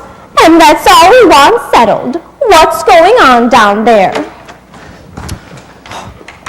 All right, where's Teddy? Mortimer, where have you been? I've been over to Dr. Gilchrist. I got his signature on Teddy's commitment papers. Mortimer, what's the matter with you? Running around getting papers signed at a time like this. Do you know what Jonathan's doing? He's putting Mr. Hoskins and Mr. Spinalzo in together. Oh, he is he? Well, let him. Is Teddy up in his room? Teddy won't be any help. When I get him to sign these papers, then I can tackle Jonathan. What have they got to do with it? Well, you had to go and tell Jonathan about those 12 graves. If I can make Teddy responsible for those, I can protect you, don't you see? No, I don't see. And we pay taxes to have the police protect us. I'll be down in a minute. Well, come along, Martha. We're going for the police. Fine. Oh, wait, no! You can't go for the police! Why can't we? Because if you tell the police about Spinalzo, they'll find out about Hoskins. And that might make them curious. And then they'd find your other 12 gentlemen. Mortimer, we know the police better than you do. I don't think they'd pry into our private affairs if we asked them not to. But if they did find your 12 gentlemen, they'd have to report it to headquarters. Oh, I'm not so sure they'd bother. They'd have to make out a very long report. And if there's one thing a policeman hates to do, is to write. You can't depend on that. It might leak out. And you couldn't expect a judge and jury to understand. Oh, Judge Coleman would. We know him very well. He always comes to church to pray, just before elections. And he's coming here to tea someday. He's promised. Oh, Abby, we must speak with him about that again. Judge Coleman's wife died a few years ago, and it's left him very lonely. Well, come along, Martha. No! You can't do this. I won't let you. You can't leave this house, and you can't have Judge Coleman to tea. Well, if you're not going to do something about Mr. Spinalzo, we are. I am going to do something about Spinalzo. We may have to call the police in later, but I want to be ready for them. You've got to get Jonathan out of this house. And Mr. Spinalzo, too. Will you please let me do this my own way? Well, if they're not out of here by morning, Mortimer, we're going for the police. Oh, they'll be out. I can promise you that. Now, please, would the two of you go to bed? And for God's sakes, get out of those clothes. You look like a double blackout. Eddie, well, that's the relief now, isn't it, Abby? Yes, if Mortimer's really going to do something at last, it just means Jonathan's going to a lot of unnecessary trouble. We better speak to him. Oh, Jonathan, you might as well stop what you're doing. It's all done. Did I hear Mortimer? Well, it will all just have to be undone. You are all going to be out of this house by morning. Mortimer's promised. Oh, we are. In that case, you and Aunt Martha can go to bed and have a pleasant night's sleep. Yes. Come along, Abby. Good night, aunties. Not good night, Jonathan. Goodbye. By the time we get up tomorrow morning, you're going to be out of this house. Mortimer's promise. And he always has a way of doing it, too. Then Mortimer is back? Yes, he's up here talking to Teddy. Goodbye, Jonathan. Goodbye, Jonathan. Perhaps you'd better say goodbye to Mortimer. Oh, you'll see, Mortimer. Yes, I'll see, Mortimer. That's all fixed up, smooth like a lake. Nobody ever knew they were down there. Oh, that bed feels good already. 48 hours, we didn't get sleep. We go up now, eh? You're forgetting, Doctor. What? My brother Mortimer. Johnny, tonight? We do that tomorrow or the next day. No! Tonight! Now! Johnny, I'm tired, and tomorrow I got to operate. Yes, you're operating tomorrow, Doctor, but tonight we take care of Mortimer. We go to bed, eh? Doctor, look at me. You can see it's going to be done, can't you? I can see. I know that look. It's a little too late for us to dissolve our partnership. Okay, we do it, but the quick way, the quick twist, like in London. No. I think this calls for something special. I think perhaps the Melbourne method. No, not that. 2 hours. When it was all over what? The fellow in London was just as dead as the fellow in Melbourne. We had to work fast in London. And there was no aesthetic satisfaction in it. But Melbourne, there was something to remember. Remember? Oh, I wish I didn't. No, Johnny, not Melbourne. Not me. Yes, Doctor. Where are the instruments? I won't do it, Johnny. I won't do it. Get your instruments! Where are they? Oh, yes, you hid them in the cellar. Where? I won't tell you. I'll find them, Doctor. No, don't do that, Mr. President. I cannot sign any proclamation without consulting my cabinet. Ah, but this must be a secret. A secret proclamation? How unusual. Japan mustn't know till after it's signed. Japan? Those devils? I'll sign it right away. You have my word for it. I can let the cabinet know later. Yes, let's go in and sign it. You wait here. A secret proclamation has to be signed in secret. But at once, Mr. President. I'll have to put on my signing clothes. Mr. President. Oh, yes, of course. You go now, eh? No, Doctor. I'm waiting for something. Something important. Please, you go now. Listen, Doctor. I have nothing against you personally. You seem to be a nice fellow. But take my advice. Get out of this house and get just as far away as possible. Trouble, yeah, you get out. All right, don't say I didn't warn you. I'm warning you, get away, quick. Listen, Doctor. Things are going to start popping around here any minute. Listen, Johnny's in a bad mood. When he's like this, he's a madman. Things happen. Oh, terrible things. Jonathan doesn't worry me now. Don't those plays you see teach you anything? About what? Well, at least the people in plays act like that sense. That's more than you do. Oh, you think so, huh? You think people in plays act intelligently? I wish you had to sit through some of the ones I have to sit through.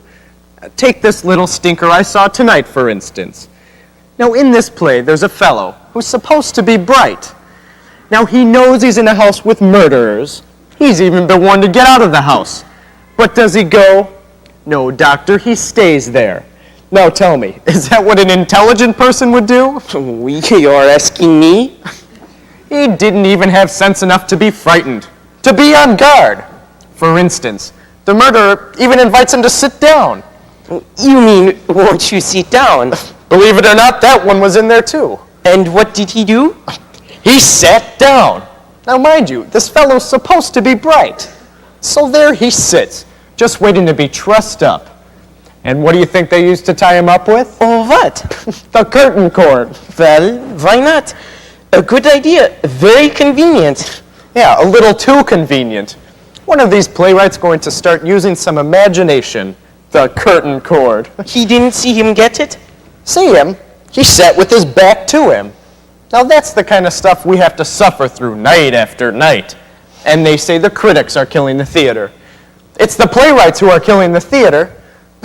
So there he sits, the big dope, just waiting to be trussed up and gagged. You were right about that fella. He wasn't very bright. Now, Mortimer, if you don't mind, we'll finish the story. Mortimer, I've been away 20 years, but never once in all that time, my dear brother, were you out of my mind. In Melbourne one night, I dreamt of you. When I landed in San Francisco, I felt a strange satisfaction. Once more, I was in the same country with you.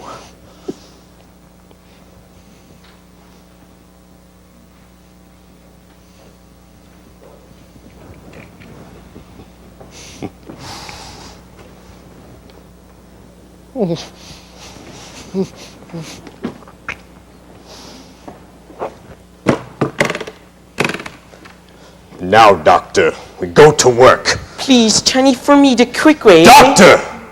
This really must be an artistic achievement. After all, we're performing before a very distinguished critic. Johnny. Doctor! All right, let's get it over.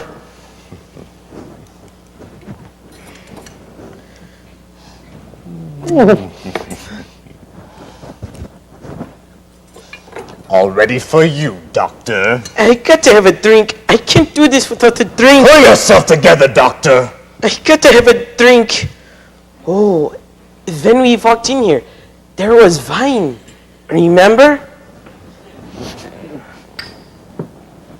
Look, Johnny, we got a drink. I split it with you. We both need a drink.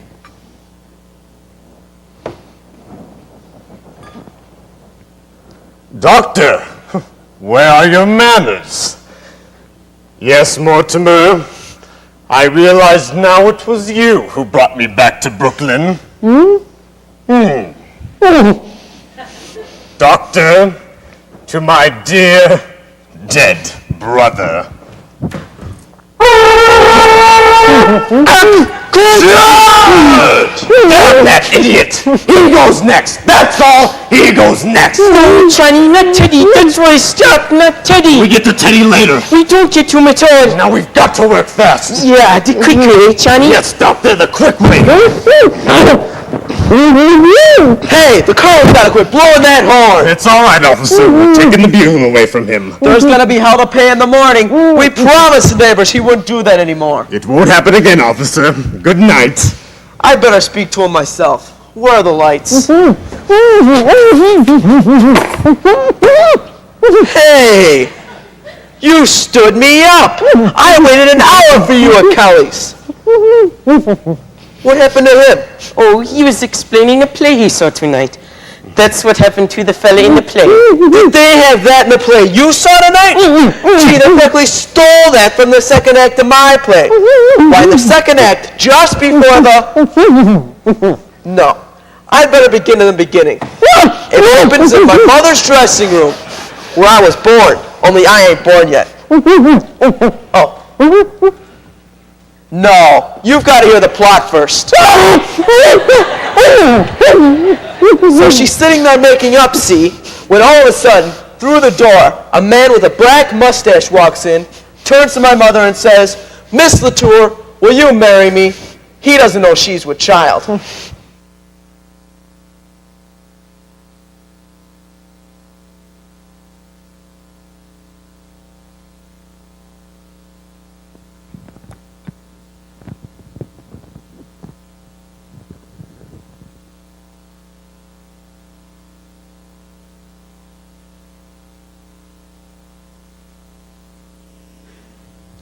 There she is, lying unconscious across the table in her lingerie. The guy is standing over her with a hatchet. I'm tied up in a chair just like you are. The place is an inferno of flames. It's on fire. When all of a sudden, through the window, in comes Mayor LaGuardia. Hey, remember who paid for that? Go easy on it. Well, I'm listening, Ty. How do you like it so far? Well, you put Johnny to sleep. Let him alone. If he ain't got no more interest than that, then he don't get a drink.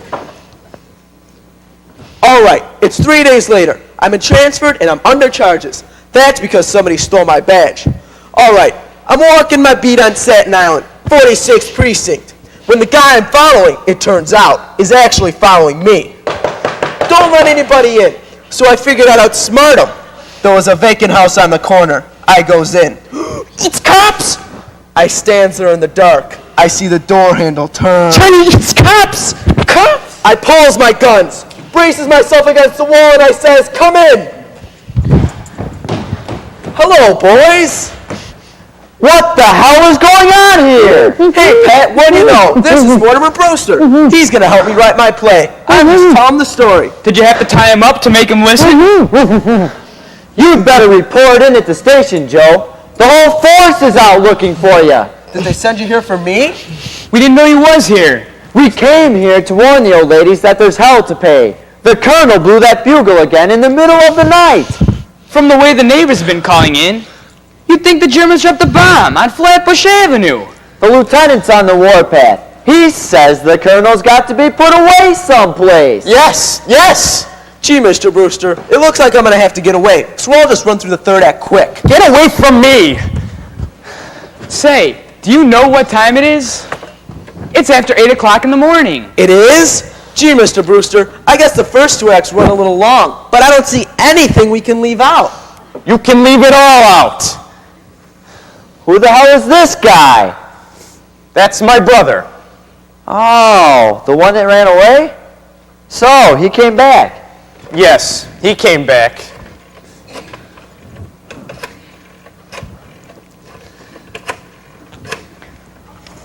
This is Brophy. Get me Mac. I'd better let them know we found you, Joe. Mac, tell the lieutenant he can call off the big manhunt. We got him. In the Brewster house. Do you want us to bring him in? Oh, all right. We'll hold him right here. The lieutenant's on his way over. So I've been turned in, eh? All right, they got me. And I suppose that you and that stupid brother of mine will split the reward. Reward? Now I'll do some turning in. You think my aunts are sweet, charming old ladies, don't you? Well, there are 13 bodies buried in the cellar. Teddy! Teddy! What the hell are you talking about? You'd better be careful what you're saying about your aunts. They happen to be friends of ours. I'll show you. I'll prove it to you. You come to the cellar with me. Wait a minute. 13 bodies. I'll show you where they're buried. Oh, yeah? You don't want to see what's down in the cellar? Go on down in the cellar with him, Abe. I'm not sure I want to go down in the cellar with him. Look at that face. He looks like Boris Karloff. Pat, get him off me! What do you think you're doing? What do you know about that? Come in. What the hell are you men doing here? I told you I was going to handle this. Well, sir, we was just about What to... happened? Did he put up a fight? This ain't the guy that blows the bugle. This is his brother. He tried to kill Klein. All I said was he looked like Boris Karloff. Turn him over. We kind of think he's wanted somewhere. Oh, You kinda think he's wanted somewhere. If you don't look at the circulars you hang up in the station, at least you could read to a detective. Certainly he's wanted in Indiana, escaped from the prison for the criminally insane. He's a lifer, for God's sakes. That's how he was described. He looked like Karloff. Was there a reward mentioned? Yeah, and I'm claiming it. He was trying to get us down in the cellar. He said there were 13 bodies buried down there. 13 bodies buried in the cellar, and that didn't tip you off? He came from a nut house? I thought all along he talked kind of crazy. Oh, it's Shakespeare. Where have you been all night? And you needn't bother to tell me. I've been right here, sir, writing a play with Mortimer Brewster. Yeah? You're going to have plenty of time to write that play. You're suspended. Now get back and report in. Can I come back sometime and use the station typewriter? No, get out of here. Take that guy somewhere else and bring him too. See what you can find out about his accomplice, the guy that helped him escape. No wonder Brooklyn's in that shape-it scene with the police force full of flatheads like you, falling for that kind of story. 13 bodies in the cellar. But there are 13 bodies in the cellar. Who are you? I'm President Roosevelt. What the hell is this? He's the fellow that blows the bugle. Good morning, Colonel.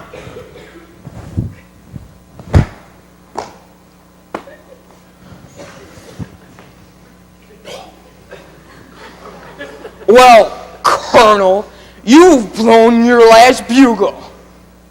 Dear me! Another yellow fever victim? What? All the bodies in the cellar are yellow fever victims. No, Colonel. This is a spy we found in the White House. Will you get that guy out of here? If there is any questioning of spies, that's my department. You stay out of this. You're forgetting! As president, I'm also head of the Secret Service. Captain, I'm Mortimer Brewster. Are you sure? I'd like to talk to you about my brother Teddy, the one who blew the bugle. Mr. Brewster, we ain't gonna talk about it. He's got to be put away. No, I quite agree with you. In fact, it's all arranged for. I had Dr. Gilchrist, our family physician, sign the papers. And Teddy signed them himself, you see. And I've signed them as next of kin. Where's he going? Happydale. All right, I don't care where he goes, as long as he goes. Oh, he's going all right. But I just want you to know that everything that's happened around here, Teddy's responsible for. Now, those 13 Yeah. Those 13 bodies in the cellar. It ain't enough his bugle blowing and the neighbors all afraid of him. But do you know what would happen if that cockeyed story about 13 bodies in the cellar ever got out? Now he's starting a yellow fever scare. Cute, ain't it? 13 bodies buried in the cellar. You don't really think anybody'd buy a story like that, do you? Well, you just can't tell. Some people are just dumb enough. About a year ago, a crazy guy starts a murder rumor over in Greenpoint, and I had to dig up half an acre lot just to prove that there were no... Excuse me. Good morning, Mortimer. Good morning, dear. This is Mr. Witherspoon. He's come to meet Teddy. To meet Teddy? Mr. Witherspoon's the superintendent of Happydale. Oh, yes, come right in. This is Captain Rooney. Lieutenant Rooney, I'm glad you're here, Super. You're taking him back with you today. Today? Well, I didn't know that he was coming Not with... today. Look, Elaine, I've got a lot of business to attend to, so why don't you just run along home now? Oh, nuts. I had no idea it was this immediate. The papers are all signed. He goes today. Complete insubordination. You men will realize that I am no mollycoddle. When the President of the United States is treated like that, well, what's this country coming to? There's your man, Super. Wait a minute. Mr. President, I have very good news for you. Your term of office is now over. Is this March the 4th? Practically. Let me see. Oh, now I go on my hunting trip to Africa. I must get started immediately. What's this? Is he trying to move into the White House before I've moved out? Who, Teddy? Taft. No, this isn't Mr. Taft, Teddy. This is Mr. Witherspoon. He's to be your guide in Africa. That's bully. Just bully. I'll bring down my equipment. When the safari comes, tell them to wait. Oh, goodbye, Aunt Abby. Goodbye, Aunt Martha. I'm on my way to Africa. Isn't it wonderful?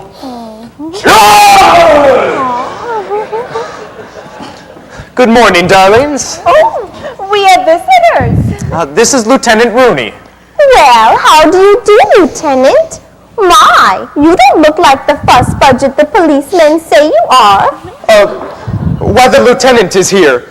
You know, Teddy blew his bugle again last night. Oh, yes. We're going to speak to him about that. It's a little more serious than that, Miss Brewster. And you haven't met Mr. Witherspoon. He's the superintendent of Happydale. Oh, Mr. Witherspoon, how do you do? You've come to meet Teddy? He's come to take him. The police want Teddy to go there today. Oh, no, not while we're alive. I'm sorry, Miss Brewster. The papers are all signed. He goes along with the superintendent today. Oh, we won't permit it. We'll promise to take the bugle away from him. We won't be separated from Teddy. I'm sorry, ladies. The law's the law. He's committed himself and he's going. Well, if he goes, we're going too. Yes, you'll have to take us with him. Well, why not? Well, that's sweet of them to want to. But you see, we can't take sane people at Happydale. Mr. Witherspoon, if you'll let us live there with Teddy, we'll see that Happydale is in our will, and for a very generous amount. Well, the Lord knows we could use the money, but... Let's be sensible about this, ladies. For instance, here I am wasting my morning when I have serious work to do. You know, there are still murders to be solved in Brooklyn. Yes. Oh, are there? It ain't only his bugle blowing and the neighbors all afraid of him, but sooner or later we'd be put to the trouble of digging up your cellar. Our cellar? Yeah, your nephew's been telling around that there are 13 bodies in your cellar. But there are 13 bodies in our cellar. Why, if that's why you think Teddy has to go, you come down to the cellar with us and we'll prove it to you. There's one, Mr. Spinalzo, who doesn't belong here and who'll have to leave. But the other are our gentlemen. I don't think the lieutenant wants to see our cellar. He was telling me that just last year he had to dig up half an acre lot. Weren't you, Lieutenant? That's right. What you won't have to dig here, the graves are all marked. We put fresh flowers on them every Sunday. Flowers. Superintendent, don't you think you could find room for these ladies? Well, I could... Why don't you come downstairs and we'll show you the graves? That's all right, lady. I'll take your word for it. I'm a busy man. How about it, Super? Well, they'd have to be committed. Teddy committed himself. Can't they commit themselves if they sign the papers? Oh, if we can live with Teddy, we'll sign the papers. Where are they? Yes, where are they? He's coming around, Lieutenant. Well, good morning, Mr. Klein. Good morning, Mr. Klein. You're here too? Yeah, me and Brophy have your nephew out in the kitchen. Well, sign them up, Super. I want to get this whole mess cleaned up. 13 bodies in the cellar. If you'll sign right here. And you here, Aunt Abby? I'm looking so forward to going. The neighborhood here has changed so. Just think, a front lawn again. There's something we're overlooking. What? We'll need the signature of a doctor. Oh, Dr. Einstein! Would you come over here, please? We'd like you to sign some papers. Please, I must... Just come right over, Doctor. You know, at one time last night, I thought the doctor was going to operate on me. Just come right over, doctor. Were you leaving, Doctor? I think I must go. Aren't you going to wait for Jonathan? Oh, I don't think we go to the same place. Oh, hello, Elaine. It's good to see you. Why don't you stick around, huh? Don't worry, I'm going to. Hello, Mac, Rooney. We picked up that guy that's wanted in Indiana. Now there's a description of the accomplice right there on the desk. Read it to me. Yeah, 54, 5'4", brown eyes, talks with a German accent, poses as a doctor. Thanks, Mac. It's all right, Lieutenant. The doctor has just completed the signatures. Thanks, Doc. You're doing Brooklyn a real service.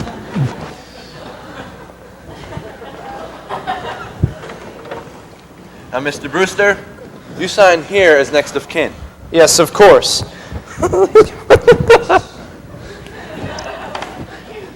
There you go.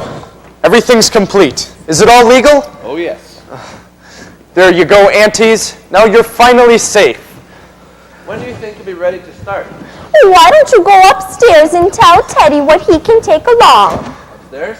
I'll show you. No, Mortimer, you stay here. We want to talk to you.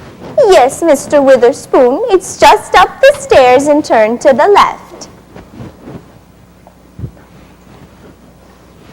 Well, Mortimer, now that we're moving, this house really is yours. Yes, we want you to live here now. No, aunties. I'm afraid this house is just too full of memories. Oh, but you'll need a home when you and Elaine are married. Darlings, that's very indefinite. Oh, it's nothing of the kind. Mortimer and I are going to be married right away. Mortimer, dear, we're really very worried about something. Oh, you two are going to love it at Happy Dale. Oh, yes, we're very happy about the whole thing. That's just it. We don't want anything to go wrong. Will they investigate those signatures? No, they won't look up Dr. Einstein. It's not his signature, dear. It's yours. You see, you signed as next of kin. Yes, of course. Why not? Well, it's something we never wanted to tell you. But now that you're a man, and it's something Elaine should know too. Well, dear, you're not really a Brewster. You see, your mother came to us as a cook, and you were born about 3 months afterwards. She was such a sweet woman. Her poor husband had just died, and we didn't want to lose her, so Brother married her. You mean I'm not really a Brewster? Now, don't feel badly about it, dear. And Elaine, it won't make any difference to you. Elaine, did you hear that? Do you understand?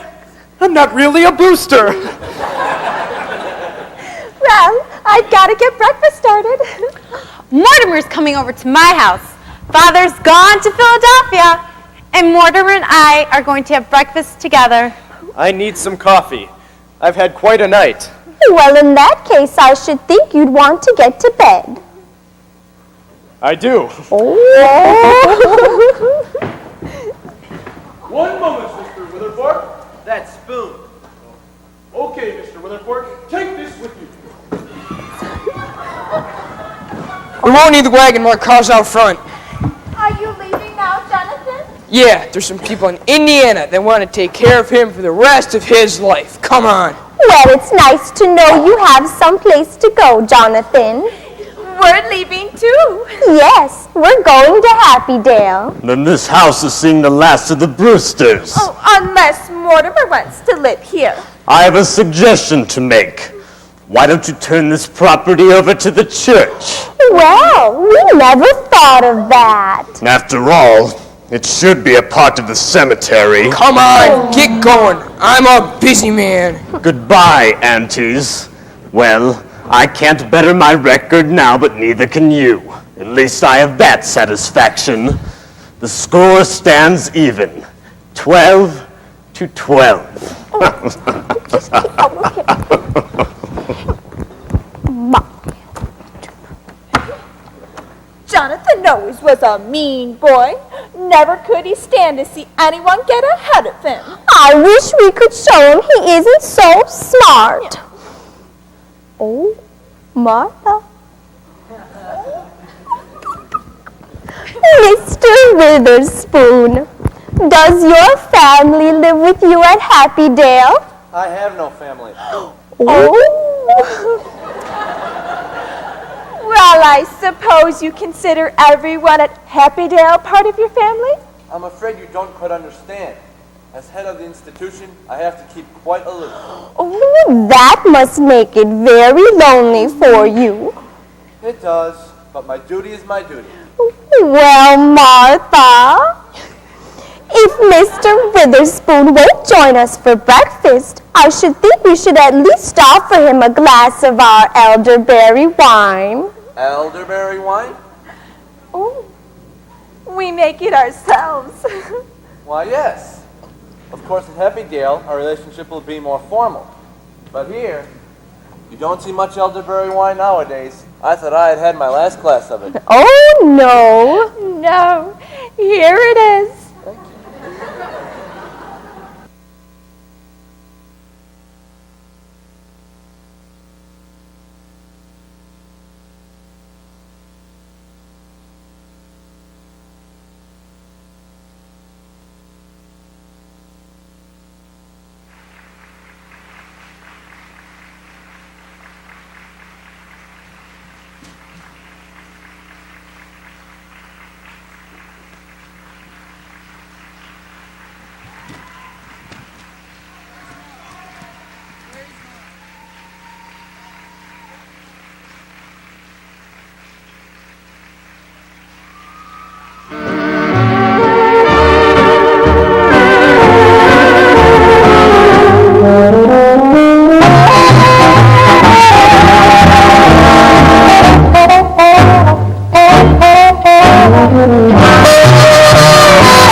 I guess you always knew it. You Hello. be happy sometimes.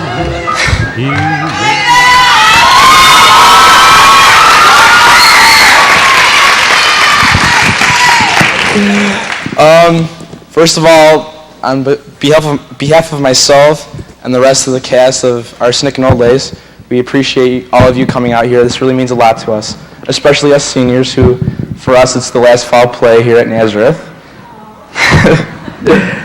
But we, referring to the cast, can't take all the credit for everything you see here. There's a lot of people that we would like to thank, and at this time we would like to thank those people, starting with Mr. Petrie, who designed our set that you see here today.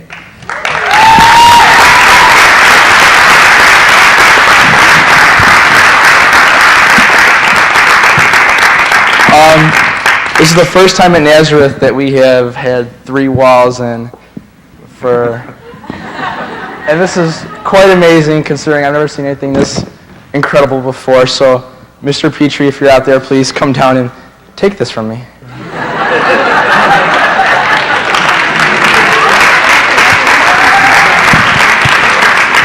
So he's not here? I don't think he's here. Joe, I don't think he's here either.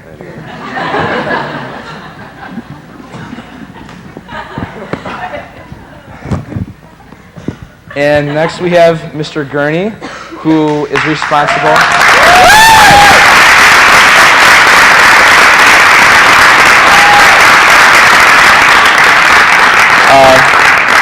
Who is responsible for our sound, the drapes you see, just keeping us pretty much in order, taking care of his very expensive sound equipment. I hope we did that. So, Takoa, where are you? I'm here. Give that to Mr. Gurney.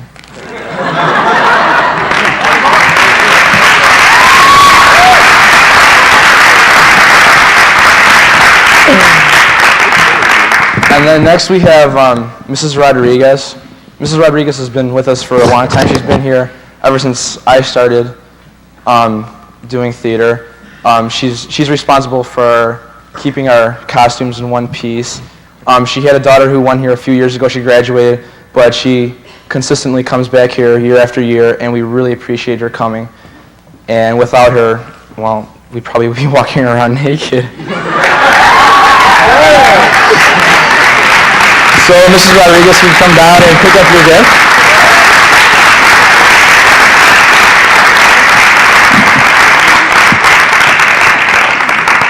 And then we have Mr. and Mrs. Thornton, who have helped us out with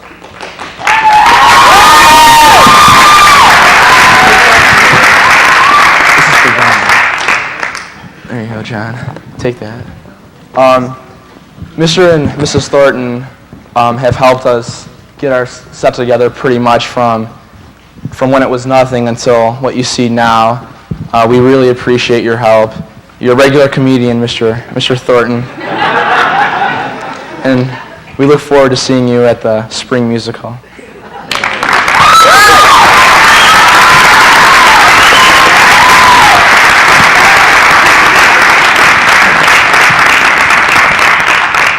And last but certainly not least is our director, producer, understudy kind of person, mentor exactly, Mrs. White.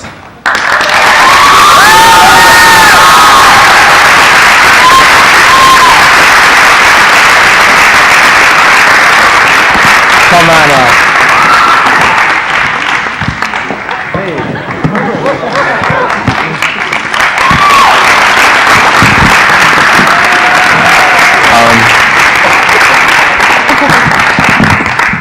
Mrs. White, from the time that I've been here, has molded me into what you see today, which for most people would be pretty scary. I started off as a shy, soft-spoken sophomore, and now I'm an overly opinionated loudmouth, and I owe it all to Mrs. Kimberly White. So thank you, Mrs. White. So, would you care to say anything at this point? I'd like to say thank you, first of all, to people sitting in the seats, because this is the first time we've basically almost sold out on a Sunday night performance, so that's terrific. And I'd like to thank you for your support. The kids are just great. I certainly cannot do it without them, and I don't take any of the credit. They should get all the credit, because without them, we wouldn't have such a terrific play, and without the support of Sister Jackie and Sister Terry and everyone here, and Mr. Cahill and the athletic department for giving us their gym for the week and basically letting us put all this up here. I really appreciate it, and thank you very much. I love... I thought it was a dead body flying around. I really love being at Nazareth, and I hope to be here for many, many more years. Thank you.